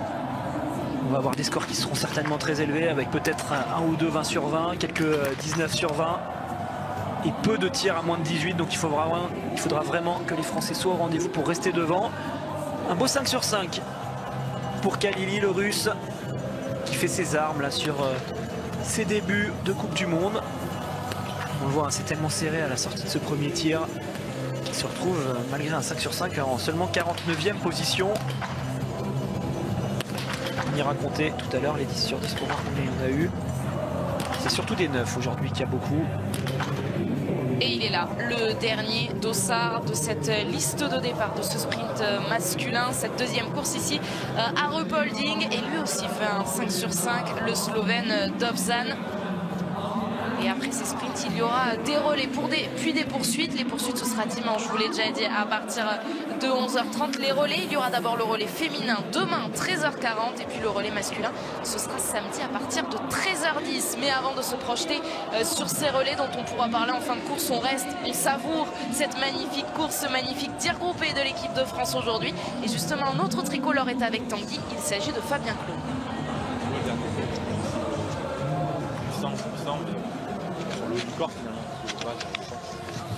Bon allez. Je croise un peu les doigts maintenant, ça dépend plus de nous, parce que je dis nous parce que voilà, le fait d'être ex aequo avec Simon, et bien sûr qu'on a envie d'être aux fleurs, et ça ferait 4 Français aux fleurs, donc ce serait beau. Et après voilà, pour ma course je suis très content parce que je rate la première, et après je reste bien dans mon tir tout le long. J'ai très bien géré, pour une fois j'ai essayé de partir à ma main. Et en partant à ma main, voilà, j'étais dans un bon jour parce que je suis à 2 secondes à l'inter, donc très content de ma course, d'être resté lucide tout le long, et parce que voilà, ça ne joue pas que dans le premier ni dans le deuxième tour. Oui, puis on voit qu'il faut rien lâcher ici, que les écarts sont quand même très très faibles sur les temps de ski, mais aussi sur les temps à l'arrivée, donc il faut vraiment tout donner jusqu'au dernier moment. Ah bien sûr, ici on le sait que c'est hyper dense, on l'a encore vu avec les filles hier, et chaque erreur coûte cher. Voilà, je sais très bien qu'avec une faute couchée, après on a du mal pour aller jouer devant, c'est compliqué, et y en a quand même beaucoup qui font des 0-1, 0-2. Donc voilà, j'essaie de le faire dans l'autre sens, et pour l'instant ça marche à l'arrivée, quoi. Merci Fabien.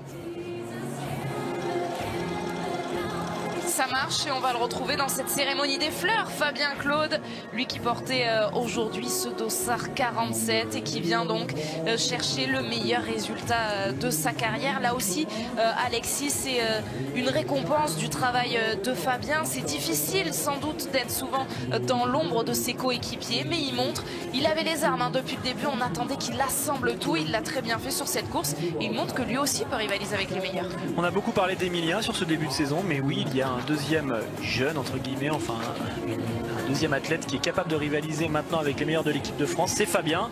On le sentait venir, hein, depuis le début de l'hiver. Il est extrêmement rapide sur les skis. À chaque fois il a manqué une ou deux balles pour vraiment faire le bon résultat. Bah voilà, un 9 sur 10 qu'il va chercher, comme il le dit, en loupant une première balle. C'est pas rien quand même de rester après dans son tir et de se dire ok, j'ai fait une erreur, par contre je n'en fais plus du tout jusqu'à la fin de la course. Voilà, 9 sur 10 qui lui permet d'être 5e ex aequo avec Simon qui lui aussi fait une excellente course. Ils ont tous les deux de très bons temps de ski.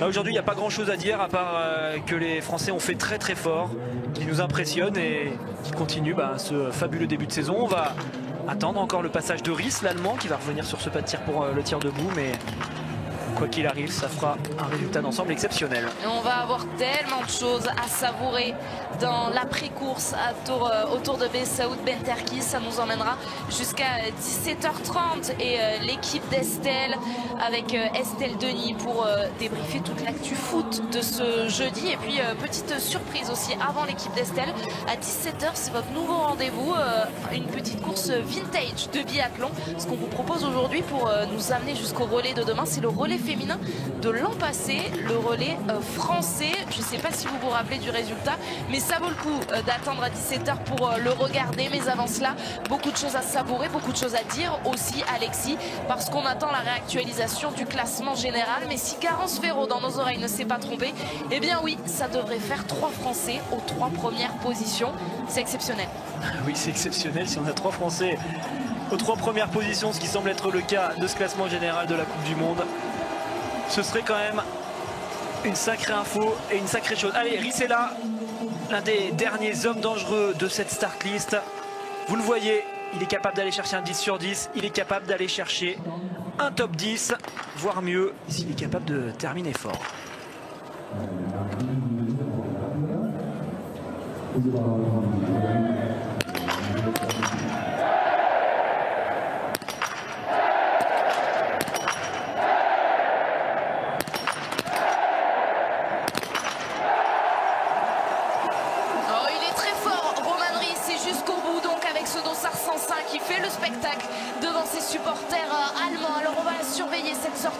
De Roman Ries après le deuxième tir, un très beau 10 sur 10 où il va être autour de ce top 10. Oui, Alexis, qu'est-ce qu'il peut espérer dans cette dernière course, vous qui le connaissez, mais il faut prendre en compte évidemment, vous nous l'avez déjà dit, la détérioration de cette piste. Une piste qui se détériore, qui va lui faire perdre quelques secondes. Il est à la bataille justement avec les Français pour pourquoi pas essayer de rester devant Emilien, devant Antonin. Mais ça va pas être facile pour lui dans ce dernier tour. En tout cas, ils font quand même plaisir, les deux sélectionnés de cette fast list pour l'équipe d'Allemagne. On voit que le choix des entraîneurs a été payant. Ça y est, on commence à voir les anciens un petit peu de cette équipe d'Allemagne, avec Lesser qui a été remplacé avant Oberhof, avec Schem qui a été remplacé ici à Ruhpolding. Et on fait le ménage, on fait de la place et oui, ça paye. Il y en a aussi qui ont envie de montrer qu'ils sont capables de performer sur cette Coupe du Monde. On va la suivre, cette fin de course de Roman Ries. En attendant, un autre détour par la zone mixte où nous attend Emilien Jacquelin. Ouais, Emilien, c'est quoi le sentiment à l'arrivée? Ça joue 9 sur 10 aujourd'hui avec un top 15, mais compte tenu de ce qui vous était arrivé à Oberhof, on a le sentiment que c'est une bonne course. Ouais, y a beaucoup de choses différentes qui se passent dans ma tête. C'est vrai qu'après les 2 dernières courses d'Oberhof, j'ai beaucoup douté. Donc je suis très heureux d'avoir retrouvé la manière, en tout cas d'avoir eu des tirs attaqués. J'en rate une debout, mais je préfère avoir attaqué ce tir plutôt qu'être sur la retenue et faire des choses différemment. Et voilà, ça fait pour l'instant une 11e place. On peut saluer encore une fois la performance d'équipe qui est incroyable. Encore un doublé sur un podium. Enfin, ça en devient presque dérisoire. Enfin, ça fait déjà 3 fois en 2 semaines que ça arrive, mais voilà, ça montre que le travail paye encore une fois et qu'on est présent tout au long de la saison. Après, pour ma part, je suis quand même assez frustré. J'ai décidé de partir vite et voilà, avec mon technicien, on a fait un choix de ski un peu plus dur compte tenu des conditions. Et finalement, j'étais incapable de vraiment me battre dans le dernier tour. Les jambes brûlaient beaucoup plus qu'à l'habitude et voilà, je suis frustré de terminer ma course comme ça, mais bon, je suis très content déjà de retrouver une 11e place. Et voilà, il y a une poursuite derrière, donc je vais maintenant me focaliser là-dessus. On sait que vous êtes habitué sur le premier intermédiaire à aller parfois prendre le meilleur temps, même quand Johannes est là. Est-ce que parfois c'est pas une stratégie aussi qui peut vous mettre en difficulté pour le dernier tour? Ça peut me mettre en difficulté dans un dernier tour, ça me permet aussi de tester ma forme. Voilà, quand je pars vite, ça me permet aussi de prendre un peu confiance et de me placer après des tirs couchés où d'habitude ça se passe très bien pour moi. Ça me lance. Après c'est sûr, aujourd'hui on peut vraiment se poser la question parce que voilà, j'ai perdu pas mal de temps dans ce dernier tour.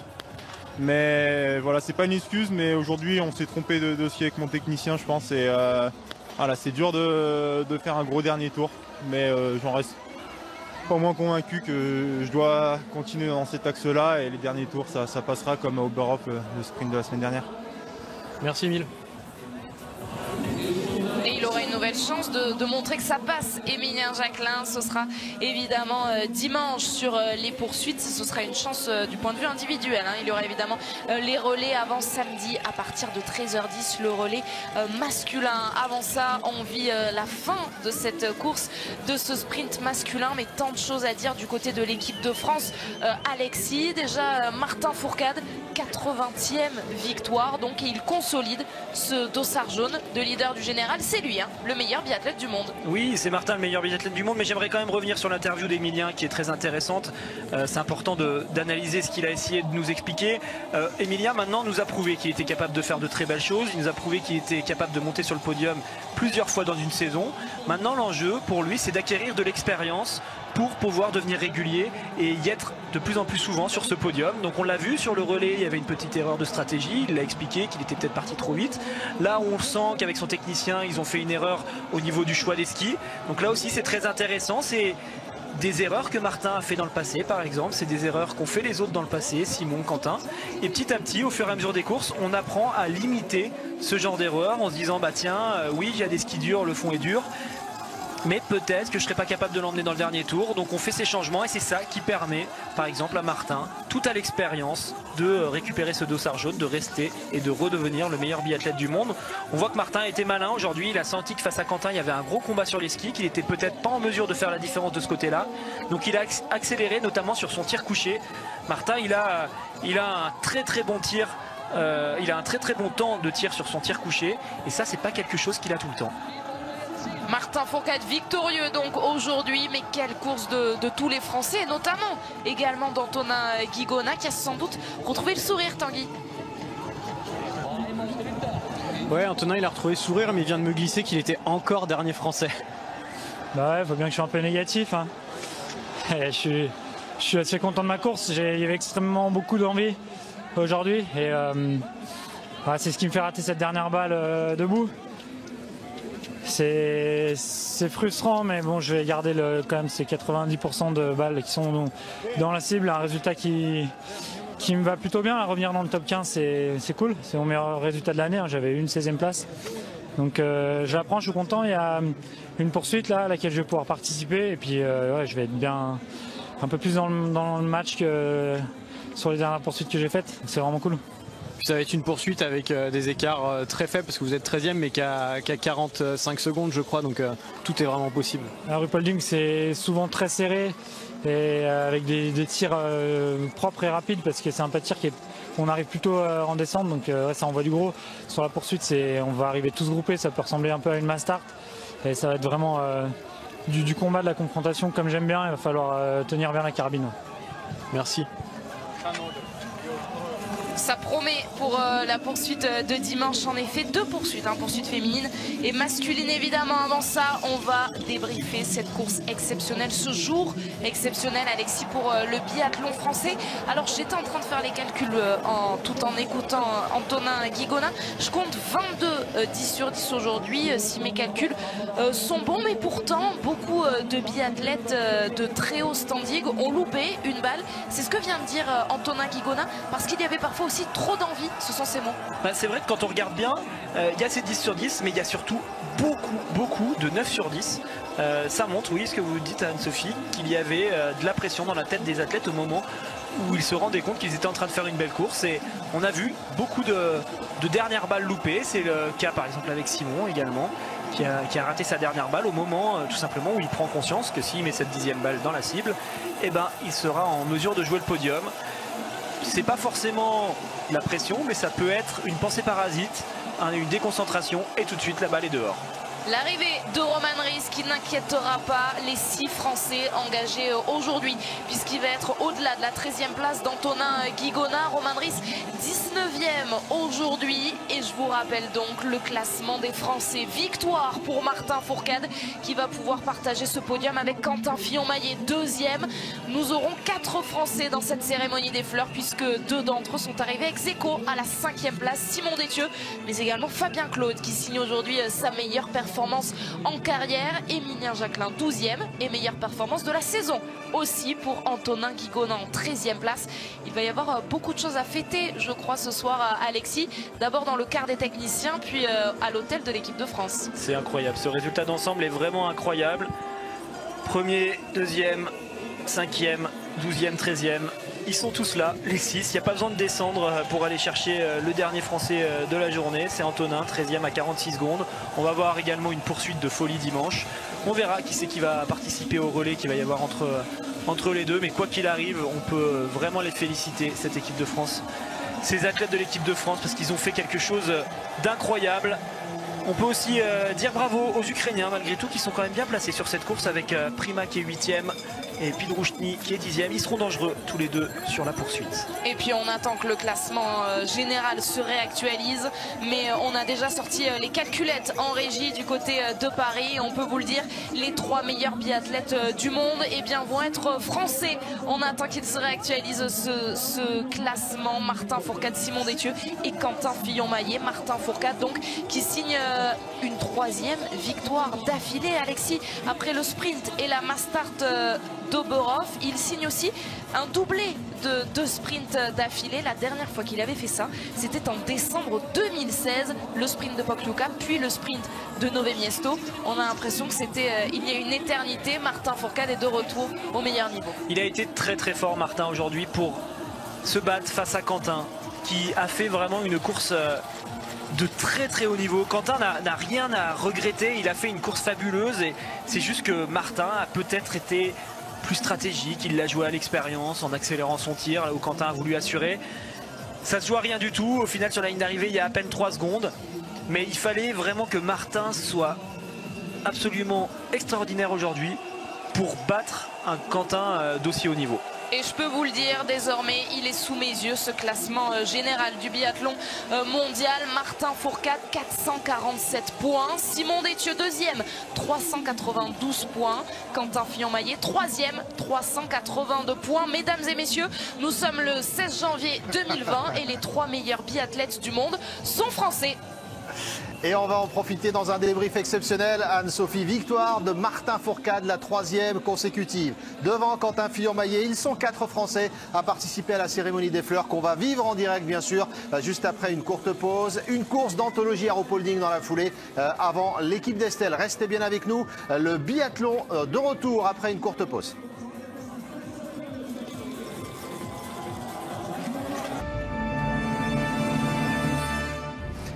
Martin Fourcade qui franchit la ligne d'arrivée une 3e fois consécutive en vainqueur. Il est définitivement redevenu le roi du biathlon mondial. Un royaume dominé par les Français, 4 dans la cérémonie des fleurs qui va démarrer d'ici quelques instants. Martin Fourcade qui vient de devancer Quentin Fillon-Maillet, 2e de ce sprint à Ruhpolding, vont vivre également la cérémonie des fleurs. Simon Détieux et Fabien Claude pour la première fois de sa carrière. La cérémonie qui va démarrer dans quelques instants en direct. On est en train de remettre le pas de tir dans les normes pour la suite des courses à Ruhpolding, mais on va accompagner Martin Fourcade et tous les Français pour ce jour historique pour le biathlon français, puisque les 3 leaders du classement général sont français. En 1, Martin Fourcade. En 2, Simon Détieux, et en 3, Quentin Fillon-Maillet. Ce n'était jamais arrivé pour le biathlon français. Que d'émotions, beaucoup d'images fortes à revoir, débrief complet évidemment. On revivra un moment de légende à Ruhpolding avec le relais français avant. Le premier relais demain, ce sera le relais femmes. Et puis l'équipe d'Estelle dans la foulée à partir de 17h30 pour toute l'actualité foot. On va prendre la direction de Ruhpolding. Alexis, Anne-Sophie pour ce débrief. Tanguy Kerwas pour toutes les réactions. Les Français qui vont vont revenir à notre micro, on l'espère, d'ici quelques instants. Le protocole qui est en train de se mettre en place. Alexis, également pour démarrer ce débrief. Alexis qui est en place avec Tanguy Carwas. On se remet de nos émotions, Alexis, avec ce quadruplé français dans le top 6 et cette nouvelle victoire de Martin Fourcade. À chaud, Alexis, qu'est-ce que vous retenez de cette course incroyable à Ruhpolding?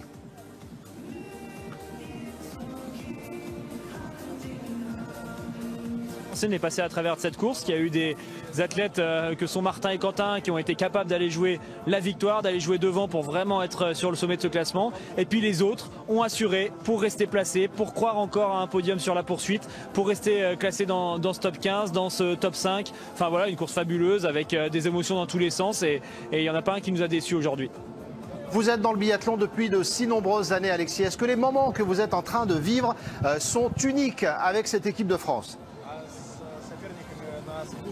On vit à chaque fois des émotions différentes, on vit à chaque fois des émotions qui sont incroyables. Donc je peux pas dire que ce soit mieux qu'une autre. Ce serait sur les championnats du monde, il ferait ce résultat. Bon bah là ce serait encore différent. Mais quoi qu'il arrive, il faut qu'on prenne conscience que c'est pas des résultats qui sont normaux. C'est vraiment de l'exceptionnel qu'on est en train de vivre. C'est une équipe de France qui est incroyable.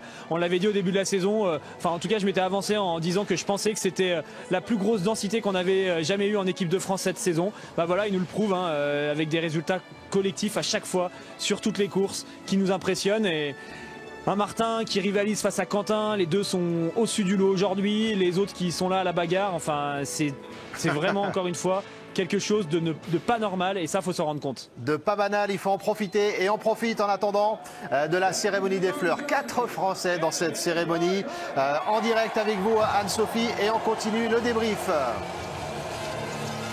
Il y a du bleu partout, mais on en a laissé un petit peu quand même pour nos amis allemands qui peuvent profiter à domicile de ce podium de Bénédicte Doll la saison dernière.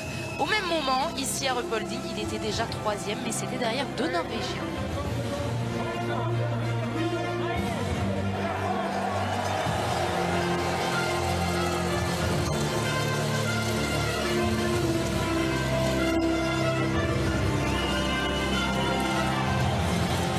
Cette fois, il y a beaucoup de bleu dans ce podium avec Quentin Fillon-Maillet à la 2e place. Lui qui signe son 4e podium cette saison.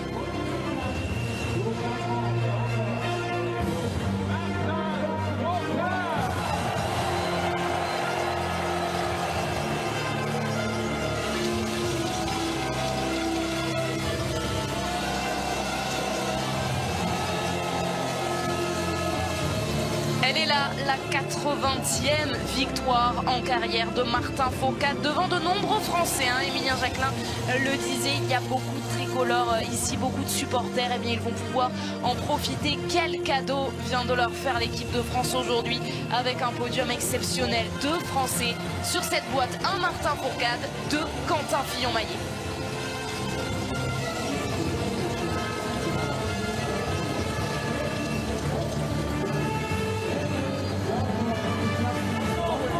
Et comme on n'est jamais rassasié, il y a encore du bleu dans cette cérémonie des fleurs. D'abord, Vetless Christiansen, le Norvégien, qui termine 4e.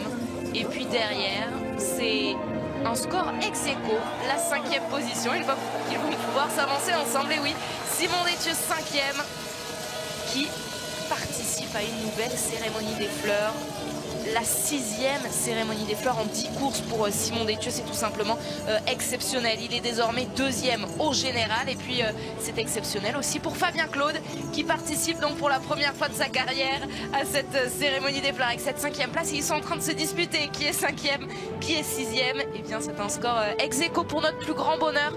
C'est un jour exceptionnel pour le biathlon. On va le répéter encore pendant quelques minutes, mais ça dans cette après-course.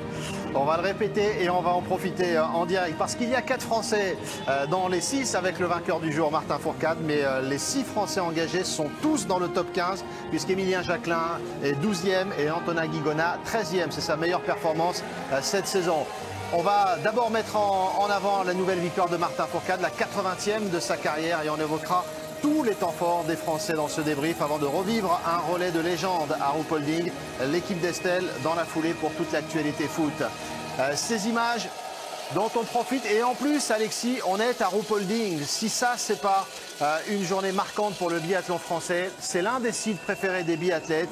Et il signe cette remarquable performance d'ensemble. Et pour Martin Fourcade, pour démarrer cette 80e victoire en carrière. Après Oberhof, il enchaîne avec Ruhpolding.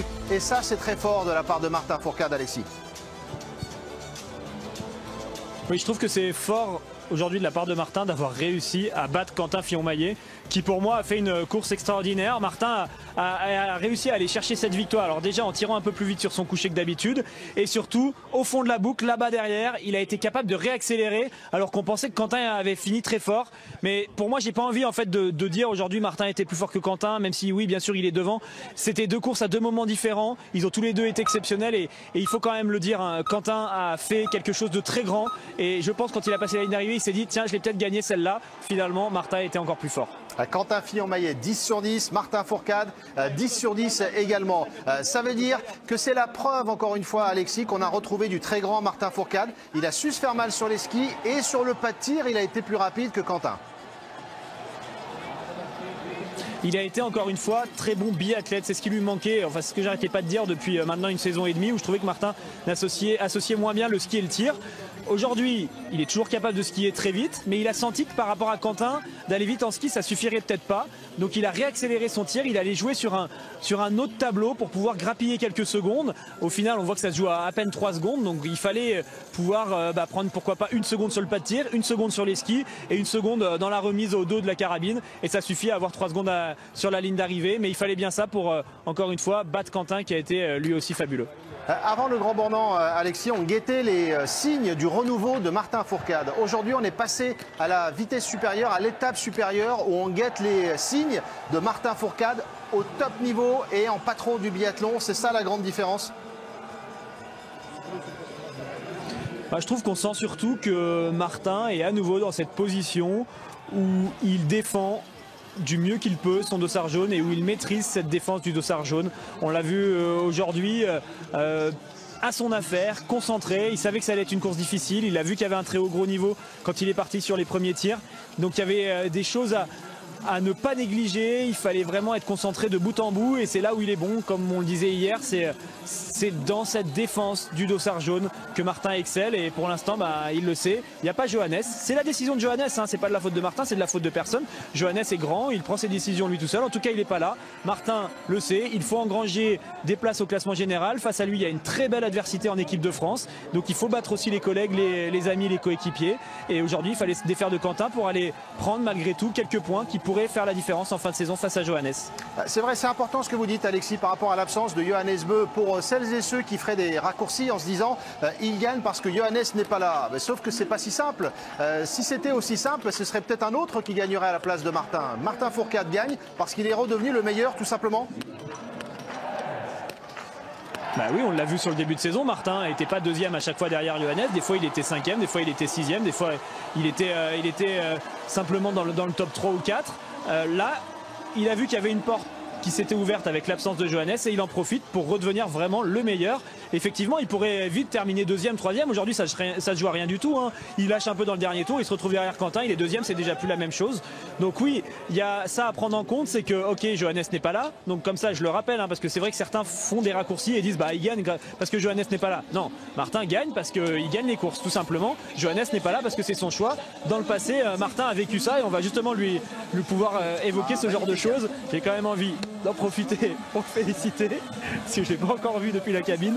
Mais oui, on était en train de parler de ta course et de revenir un petit peu sur tous les détails. Aujourd'hui, tu l'as senti peut-être dans le dernier tour qu'il y avait quand même un sacré Quentin qui est juste derrière toi et qui va venir aussi à aller chercher parce qu'il avait fait une sacrée course. Ouais, c'est toujours particulier de courir et de se battre contre un de ses partenaires parce qu'on le connaît par cœur. On sait que Quentin dans un dernier tour il va rien lâcher, que c'est un bon finisseur, donc j'avais vraiment à la fois cette carotte à aller chercher et un avantage d'être renseigné, mais aussi la difficulté mentale de savoir que je me battais contre une des personnes qu'il fallait pas avoir contre soi dans ce type de situation, donc c'était compliqué pour moi.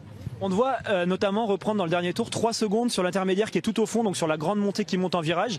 Est-ce que tu t'étais mis ça comme objectif sur le tour, de skier correctement et d'accélérer vraiment là-bas pour essayer de faire la différence? On a fait une course un peu à l'opposé avec Quentin. Il y a ici une piste en 2 parties. Une première partie qui est assez plate et une seconde partie avec 3 grosses montées. Et sur la partie plate, Quentin était plus performant que moi. Dès le premier tour, il passe avec 2 secondes d'avance. Et c'était pareil à tous les tours. Par contre, sur la seconde partie, je reprenais exactement le même temps que ce qu'il m'avait mis sur le début du tour. Donc c'est pour ça qu'on a une course quasiment similaire jusqu'au dernier tour. Donc quand je suis parti, mon objectif, c'était vraiment de me dire, voilà, le but, c'est de passer dans les mêmes temps que Quentin au pied des bosses. Pour ensuite, je sais que le profil sur la course d'aujourd'hui me convient un peu mieux. Quentin, toi qui passes la ligne d'arrivée avec une course fabuleuse, hein, je le dis depuis le début, c'est dur de vous départager entre les deux. Vous avez toujours tous les deux fait des courses magnifiques, ça se joue à 3 secondes.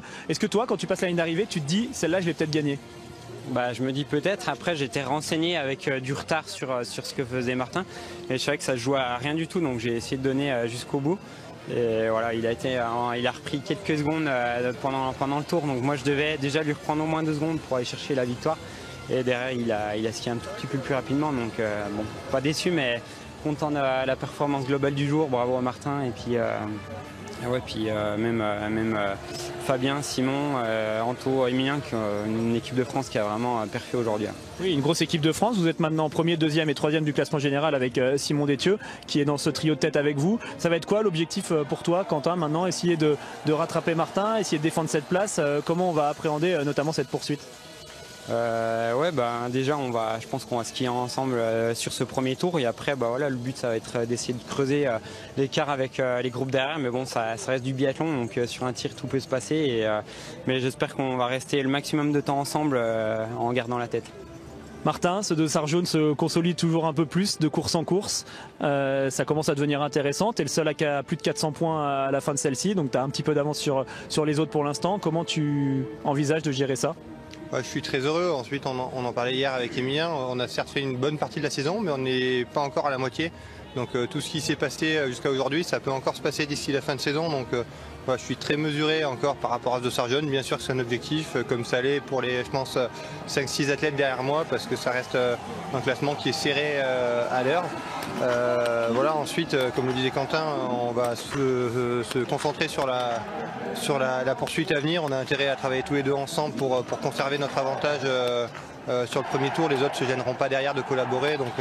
Donc après, à partir du premier tir, c'est une nouvelle course qui commence. Mais on avait, comme tu l'as dit, une performance qui est quasiment identique aujourd'hui. Et ça serait bête de ne pas se servir de ça pour essayer de creuser un peu notre écart sur les autres dès dimanche, dimanche. Lionel m'appuie dans le dos pour me dire qu'il est temps d'aller à la conférence de presse. Bravo à tous les deux, merci encore, et merci surtout pour les belles émotions que vous avez fait vivre aujourd'hui. Merci. Le protocole qui se poursuit pour Martin et Quentin, et effectivement ces émotions qu'on a vécues tous ensemble grâce à l'équipe de France aujourd'hui dans son ensemble. Martin Fourcade qui s'impose devant Quentin Fillon-Maillet, première cérémonie des fleurs pour Fabien Claude. Simon Détieux également présent sur cette cérémonie des fleurs. Ils sont 3 Français leaders du classement général. Au passage, Alexis, la tactique, Martin Fourcade vient de la faire en direct pour la poursuite. C'est très clair le message. Ah oui, Quentin l'a dit, Martin a surenchéri, ils ont apparemment envie de collaborer dans le premier tour. On le sait, le biathlon, ça se joue aussi avec le tir. Donc quand on fait des associations comme ça en se disant bon, on est ensemble, ils vont s'entraider dans le premier tour. Par contre, ils le savent très bien, s'il y en a un qui fait une pénalité de plus que l'autre, il y aura des écarts. Donc pour l'instant, la stratégie, elle va se faire pour ce premier tour. Et on verra bien ce qui se passe une fois qu'ils arriveront sur leur premier coucher. Si vous nous rejoignez seulement maintenant, on continue de débriefer cette course absolument exceptionnelle pour l'équipe de France. C'est un jour de gloire pour cette équipe de France et on aperçoit Patrick Favre qu'on va retrouver dans quelques instants au micro d'Alexis. Un jour de gloire pour Martin Fourcade qui vient de signer sa 80e victoire en carrière. Rendez-vous compte, 80 victoires pour Martin Fourcade. Le record à aller chercher, c'est celui de Einar Bjørndalen, la légende du biathlon. 95 victoires en carrière pour lui. On essaiera de lui demander à Martin Fourcade si c'est un chiffre désormais qui lui donne d'autres perspectives pour la fin de sa carrière. Mais on va retrouver Alexis avec Patrick Favre, l'entraîneur de tir, qui doit être heureux. 2 10/10 aujourd'hui pour l'équipe de France. Et oui, effectivement, avec Patrick, il connaît Martin depuis très longtemps, mais quand tu es arrivé dans l'équipe, tu n'as pas eu la chance tout de suite de d'entraîner le Martin Fourcade qui était leader du classement général. Est-ce que déjà, ça c'est une satisfaction de enfin redevenir l'entraîneur d'un Martin qui peut aller gagner ce dossard jaune? Et oui, pour moi c'est important. Après, bon, quand je suis venu en France pour entraîner, c'était pas que pour Martin, et pour moi c'est très important aussi. Maintenant, on dit qu'on a comment on dit, reconnu le Martin, mais pour moi il manque encore un tout petit peu. Je pense que ce que j'avais vu avant, il peut encore améliorer un peu de fraîcheur en plus. Je pense qu'il manque encore un tout petit peu, mais au tir, je pense que maintenant il est vraiment lui, et il est là il est toujours présent, il est concret, il pose son tir, et voilà les choses qu'il est capable de le faire. Je pense qu'aujourd'hui, ce qu'il a fait aussi, qu'il a tiré, après maintenant j'ai pas encore le temps, mais il a tiré un peu plus vite, un peu plus libre son tir, et ça, je suis content. Oui, sur le coucher il a attaqué justement, c'est ça que j'aimerais te demander par rapport à Martin. On voit qu'il y a une différence quand même entre le mois de décembre et le mois de janvier au niveau de son tir. Ça a été quoi les consignes? En quoi tu le trouves changé dans sa manière d'aborder ses tirs par rapport à ce qu'il faisait depuis le début de la saison et depuis la saison dernière? Et je crois que on n'a rien cherché, on a cherché un peu des choses un peu en été. Après, des fois, lui, il veut toujours assurer ses balles. Mais je pense que ce qu'il a fait, le plein qu'il a fait au Oberhof, je pense que l'on donnait un peu plus de liberté et de confiance en lui, et comment dire, il sait qu'il est capable de le faire. Une question forcément par rapport aux autres, alors qu'on va récupérer en même temps les tablettes, et oui, comme ça on aura tous les scores de tout le monde. On a Martin et Quentin qui sont à 10 sur 10, et on a tous les autres qui sont à 9. En gros 6 garçons, seulement 4 balles loupées. Quand on est entraîneur de tir, on est content de ça? Ben sûrement, je suis satisfait. Après, ce que aussi les consignes d'hier, c'était ici il semble facile, mais c'est pas facile. On a appuyé un peu sur ça, et je pense que les athlètes aujourd'hui, vraiment, je ne dis pas mon suivi, mais j'espère que ça leur a pu aider, parce que si on regarde aussi les autres, ils sont pas mal passés à la trappe. Et alors je pense que ça, vraiment, on a mis un peu l'accent qui semble facile, parce que tu connais mieux que moi, là, il y a la descente avant de l'arrivée, il n'y a pas de banc, il n'y a rien du tout. Mais des fois c'est là que c'est un piège, peut-être les fautes ils vont arriver. Et je suis content qu'on n'ait pas tombé dans ce piège, des petites fautes de quelqu'un, mais moi je suis toujours pour faire mieux, et j'espère de faire encore mieux qu'aujourd'hui. C'est difficile à dire, mais j'espère. C'est quoi justement la différence entre un 9 et un 10 sur 10? Est-ce qu'un 9 ça reste un bon score, ou est-ce que le 10 c'est bien et le reste c'est pas bien? Non, mais le 9 ici, vous voyez, avec un 9, nos deux athlètes, Fab et Simon, sont dans les fleurs. Alors c'est quand même un bon tir. Après, il dépend aussi des autres. Peut-être s'il y avait d'autres pleins, que d'autres nations, peut-être on n'arrivait pas là. Mais je pense que le 9, c'est déjà d'être content. Après, pour moi, le partir ici, on peut faire le 10 sur 10, et on doit chercher de le faire. Quand on regarde vraiment les temps de tir, notamment sur le premier tir, on voit que Martin a le 18e temps de tir, qui tire en 26 secondes. Moi j'ai trouvé qu'il avait pris son temps sur la première balle, et ensuite il a accéléré. Il a vraiment tiré très vite entre les balles. Est-ce que toi, quand tu es derrière la jumelle, tu vois un beau tir, ou est-ce que tu es inquiet par rapport au fait qu'il accélère? Non, moi je ne suis pas inquiet. Moi je pense qu'en lui, il est confiant de ses qualités, de ce qu'il est capable de le faire et sur le tir. Parce que des fois aussi, quand il attend beaucoup et il va tenir un peu sa carabine, il peut sortir, il peut faire des tirs moins bien. Et voilà, et le 26, moi je dis coucher, moins de 30 secondes c'est bien, et debout, 25, 26 aussi pour moi c'est bien. Et voilà, quand on des tirs comme ça, après chaque athlète il est capable de gérer son tir, et la remarque aussi que moi je lui dis à eux toujours, de laisser un peu reposer la carabine avant de commencer, et voilà, ou quelqu'un le voit comme un relâchement, là c'est important. Après c'est à eux, chaque compétition de gérer ça. Il y a celui qui a besoin de secondes, celui qui a besoin de 5. Et voilà, mais après le travail c'était d'être aujourd'hui un peu, l'idée c'était d'être déterminé quand même, et je pense que les athlètes ils l'ont fait. J'ai envie de parler d'Antonin. Forcément, quand on regarde les statistiques de tir, on voit qu'Antonin a le meilleur temps du tir debout, c'est lui qui a tiré le plus vite, en 18 secondes. Est-ce que ça fait plaisir de voir enfin un Antonin qui se lâche? Il est en difficulté avec son tir depuis le début de l'hiver, c'est surtout à cause de ça qu'il est un petit peu en difficulté par rapport aux autres Français. Est-ce que tu travailles de ce côté-là pour lui demander justement de retrouver du naturel? Comment tu travailles avec Antonin? Mais l'idée aussi un peu avec lui, c'était aussi lui, il doit être un peu plus libre dans son tir, déterminé.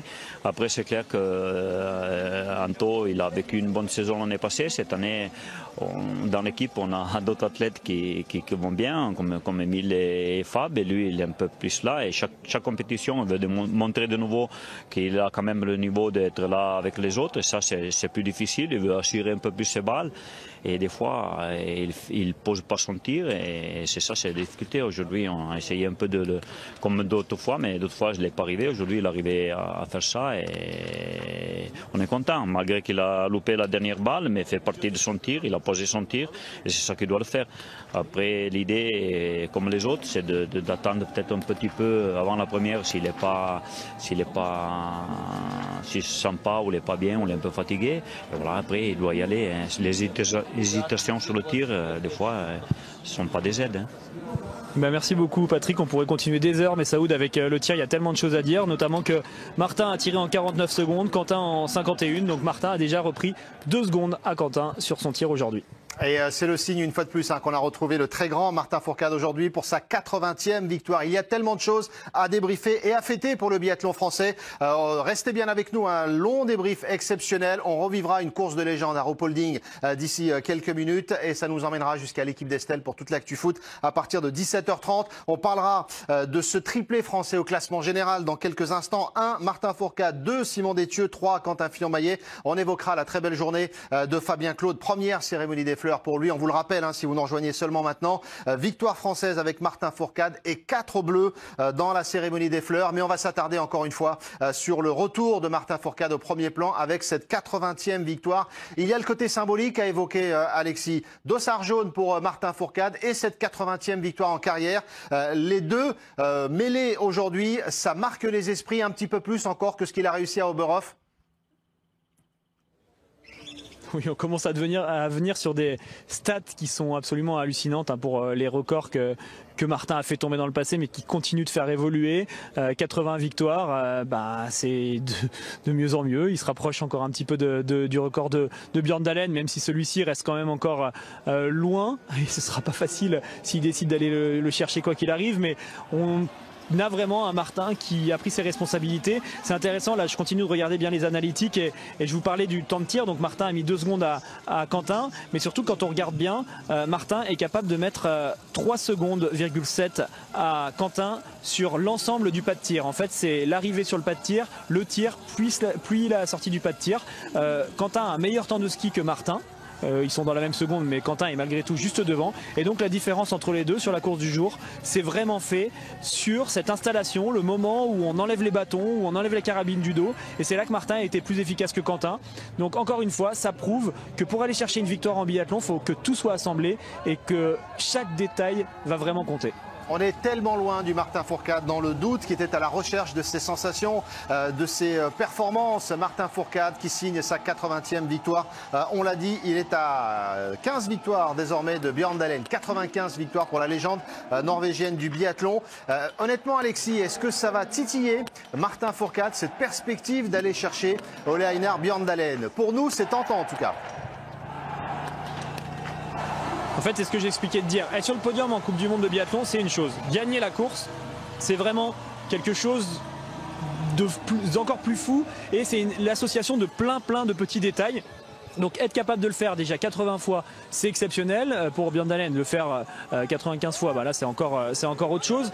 Mais quoi qu'il arrive, quand on se rend compte à quel point c'est difficile d'aller chercher une victoire de plus, il va y avoir bien sûr le retour de Johannes, donc ça aussi ça peut mettre des bâtons dans les roues dans les éventuels projets de Martin. Martin est conscient de tout ça. Je ne sais pas s'il décidera d'aller chercher ce record. 15 victoires, c'est quand même pas rien, il y en aurait 5-6 à aller chercher. Bon, on pourrait se dire, allez, ça vaut le coup de peut-être tirer sur la corde pour essayer d'aller les chercher. Là, 15, c'est quand même beaucoup. On se rappelle d'un Björn Dahlén qui a voulu aller chercher l'objectif de 100 victoires sur la fin de sa carrière, et c'est pour ça qu'il a peut-être duré aussi longtemps dans le biathlon, sur la Coupe du Monde de biathlon, et finalement on s'est rendu compte que les dernières années il allait parfois en chercher une seule par saison, même pas du tout. Donc c'est quand même compliqué sur une deuxième partie de carrière de les accumuler. En général on les engrange beaucoup plus facilement quand on est en début ou à l'apogée de sa carrière. Il est encore à son apogée, Martin, on est d'accord, Alexis, avec ce qu'il est en train de réussir en ce moment. Ça veut dire qu'il faudrait qu'il effectue 2 nouvelles saisons, et sur ce qu'il démontre là, c'est pas complètement fou. on est sur un Martin de très haut niveau, sur un Martin qui est extraordinaire. Après, on n'est pas sur un Martin qui a engrangé les podiums comme il a pu le faire dans le passé. Et j'espère que sur la fin de saison, il va nous prouver qu'il est de retour à ce niveau-là. Mais en tout cas, sur la saison et demie qu'on vient de passer, on avait un Martin qui engrangeait moins de podiums et moins de victoires que les années précédentes. Depuis que Johannes est à un âge où il est mature pour le biathlon et où il est capable lui aussi d'enchaîner les victoires, on a forcément cette confrontation où ils doivent se partager ses victoires à deux. Donc là aussi, ça fait la différence par rapport à certaines années où Martin avait pris l'ascendant sur Svensson et où il était le seul quasiment à aller gagner toutes les courses. Il faut aussi tenir compte de ça. Il y a une belle adversité avec ce duo qui se bat pour les victoires. Un Martin qui est en train de redevenir le meilleur biathlète du monde en l'absence de Johannes. Maintenant, ce qu'on espère, c'est qu'il sera le meilleur biathlète du monde avec la présence de Johannes. Au-delà des résultats, Alexis, ce qu'il dégage, Martin Fourcade, les sensations, son visage, ses gestes, sa manière d'aller chercher les victoires depuis Oberhof, est-ce qu'on a retrouvé le Martin Fourcade de 2017 dans la manière dont il aborde les courses et la manière dont il va chercher les résultats? On ne retrouvera jamais un Martin de l'époque parce qu'il était plus jeune, parce que c'était des attitudes différentes, parce qu'il n'avait pas eu le même parcours entre tout ça. Là maintenant on a un nouveau Martin qui avec des nouvelles stratégies, qui avec encore une fois un peu plus d'expérience, va toujours être dans cette quête de performance pour rester sur le plus haut niveau. On voit que la génération de Martin, la génération 88, la génération qui est au-dessus avec des athlètes qui sont un peu plus vieux, commence à freiner, à ralentir.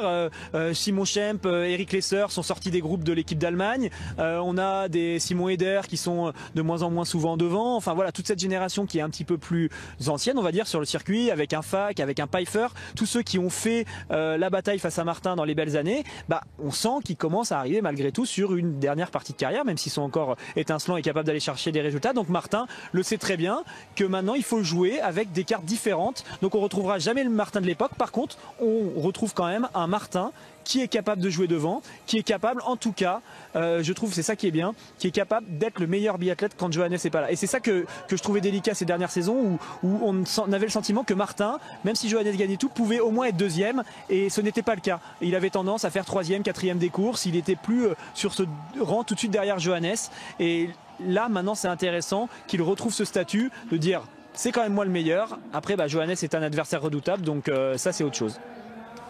Martin Fourcade qui vient de signer sa 11e victoire à Ruhpolding. Il aime ce site, il l'a démontré une nouvelle fois. C'est la 4e sur le sprint. Ça va nous promettre une poursuite absolument dingue dimanche. Il y aura les deux poursuites au programme, la poursuite femme et la poursuite homme, avec des écarts très très minces. Martin Fourcade qui va skier, il l'a dit, avec Quentin Fillon-Maillet. 3 secondes seulement d'écart entre les deux. Et puis les autres Français qui seront tout près, 23 secondes 5 pour Simon Détieux et Fabien Claude. Ça veut dire, Alexis, qu'il va y avoir quelque chose de particulier dans cette équipe de France. On l'a vu, Martin et Quentin, ils étaient adversaires aujourd'hui, ils seront à la fois adversaires et partenaires dimanche. Ce sera particulier comme course.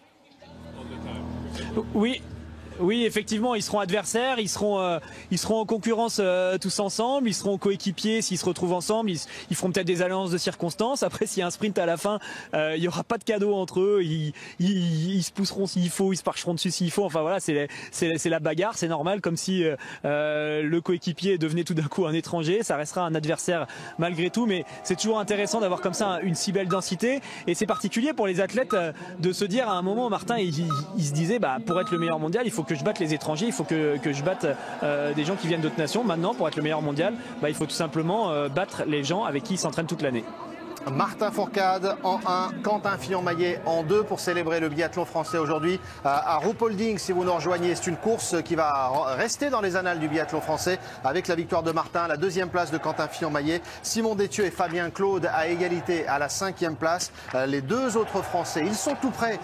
Emilien Jacquelin à la 12e place et Antonin Guigona à la 13e. Alexis, on va revivre l'arrivée de Quentin Fillon-Maillet et on va voir à quel point son surnom de Morbac, il le mérite parce qu'il est allé chercher au bout de ses efforts ce sprint pour aller grappiller du temps. On a retrouvé le grand Quentin Fillon-Maillet également aujourd'hui. On peut clairement parler de renouveau après Oberhof qui était compliqué pour lui. On vit tout simplement le biathlon, on se rend compte à quel point c'est difficile d'être bon sur chaque course. Et Quentin, on n'a rien remis en question sur Oberhof. Oui, ok, il était peut-être plus sur le podium, oui, ok, il était moins bien. Donc on savait très bien qu'il avait toujours le niveau et qu'à tout moment il pourrait revenir. Donc il l'a prouvé aujourd'hui avec une belle rage de vaincre, une belle rage d'aller chercher de belles choses. Ça n'a pas suffi pour résister au retour de Martin, mais quand même il a fait une course de très très haut niveau et il a poussé Martin dans ses retranchements, il a poussé Martin à se surpasser. Clairement, quand j'ai vu la course de Quentin dans le dernier tour, je me suis dit là, pour Martin, ça va quand même être difficile de terminer premier. Ça s'est joué à rien du tout et on peut le féliciter, Quentin, d'avoir mis une telle adversité face à celui qui a le dossard jaune actuellement. Quentin Fillon-Maillet, qui était devenu le 27 janvier dernier à Antholz le 9e Français à remporter une course de Coupe du Monde et qui est aujourd'hui 2e, tout près de Martin Fourcade. Ça veut dire que ce duel dimanche sur la poursuite va être magnifique avec Martin Fourcade. Pour Quentin, c'est suffisamment de confiance engrangée aujourd'hui pour repartir du bon pied? Ah bah oui, quand on fait 2e comme ça avec un 10 sur 10, on pense plus à rien d'autre que d'aller essayer de chercher la victoire sur la poursuite. On pense plus au doute, on se dit pas ça va peut-être revenir des mauvais tirs. Non, c'est pas ça. On est vraiment dans la démarche où on se dit allez, ce premier tir, faudra que je l'aborde comme ça, le 2e comme ça. Ensuite, je vais me retrouver à la bagarre sur le 3e et je vais chercher la victoire sur le 4e et le dernier tour. C'est vraiment une démarche, un engrenage positif. De toute façon, on le voit dans cette équipe de France, il n'y a pas la place au doute parce que sinon, on se retrouve tout de suite très détaché des collègues. Tout le monde performe, tout le monde est en forme, donc on a vraiment cette belle ambiance. C'est ça aussi qu'il faut quand même rappeler. On l'a évoqué rapidement dans la prise d'antenne, mais on a vraiment une équipe de France qui est très soudée avec des athlètes qui sont tous un peu différents. Il y en a qui aiment les jeux vidéo, il y en a qui sont plus jeunes, il y en a qui sont plus anciens, il y en a qui sont cultivés. Enfin voilà, il y a tout, mais ça fait une très belle mayonnaise, si je peux dire ça comme ça, avec une équipe qui vit hyper bien et qui s'alimentent les uns des autres, qui progressent en permanence et qui ne se contentent pas de place d'honneur. On a vraiment une équipe qui veut briller, on a vraiment une équipe qui veut aller chercher la victoire. Et c'est pour ça, notamment, qu'on a une équipe de France, enfin un classement général mondial avec 3 athlètes de l'équipe de France aux 3 premières places. Même si Johannes n'est pas là, c'est quand même important de le signaler, avec Simon et Quentin qui sont là, juste derrière. Et si Martin faiblit, à tout moment, ils peuvent eux aussi reprendre le dossard jaune. Alors on en parlera longuement parce que c'est un jour historique. 3 Français aux 3 premières places du classement général, ce n'était jamais arrivé. Pour conclure sur cette ambiance dont vous parlez, Alexis, la preuve que l'ambiance est bonne et saine en équipe de France, finalement, c'est la relation entre Quentin Fillon-Maillet et Martin Fourcade. On se souvient, Orphilsen, ce moment de tension, il a été très vite évacué et il a été très vite oublié. C'est un signe qui ne trompe pas. Mais en fait, il n'y avait même pas besoin de l'évacuer. C'est quelque chose où on a des athlètes qui sont ultra compétiteurs, qui sont dans un moment où l'adrénaline est assez haute parce qu'ils sont en train de jouer quelque chose. Ils jouent un podium, ils jouent une place importante pour avoir des points pour le classement général. Enfin, ça implique plein de choses. Donc on a vraiment des bagarreurs. On est sur le ring au moment où on est sur la piste, tout simplement. Il y a un petit énervement parce qu'il y a un petit accrochage inhabituel. Il y a quelque chose avec de la déception où du coup ils perdent tous les deux une place ou deux, où c'est un peu bête, on se dit, sur le coup de s'embrouiller comme ça. Mais ça reste quand même des athlètes qui sont là pour gagner, qui sont là pour se battre au maximum, toujours dans le fair play, mais ça peut arriver que des fois il y ait des petits couacs. Ça monte dans les tours, on s'explique rapidement, on s'emporte un petit peu, mais c'est pas des choses de fond, c'est vraiment que du réactif par rapport à ce qui vient de se passer. On met les choses à plat, on s'explique et derrière c'est terminé, ça remet pas tout en question et c'est pas des athlètes qui s'entendent très bien depuis très longtemps qui vont s'embrouiller pour une petite chute dans un dernier tour. Ça nous arrive à nous aussi, hein, Alexis, en coulisses parfois. Hein. Et puis on se remet très vite. Ça arrive à tout le monde quand on travaille. C'est ça, effectivement. Quand on travaille et qu'on cherche la performance, peu importe ce qu'on fait, il peut y avoir des fois des petits moments de tension, c'est évident. Vous restez avec Tanguy Carwas, on continue ce débrief exceptionnel avec cette équipe de France formidable aujourd'hui. 4 dans les 6 et ils sont 3 leaders du classement général au classement général de cette Coupe du Monde. D'autres réactions à suivre avec Alexis également. Et on revivra une course de légende à Ruhpolding avec un relais côté féminin qui est resté dans les annales du biathlon français. Également, tout ça jusqu'à l'équipe d'Estelle, 17h30. A tout de suite, le biathlon revient.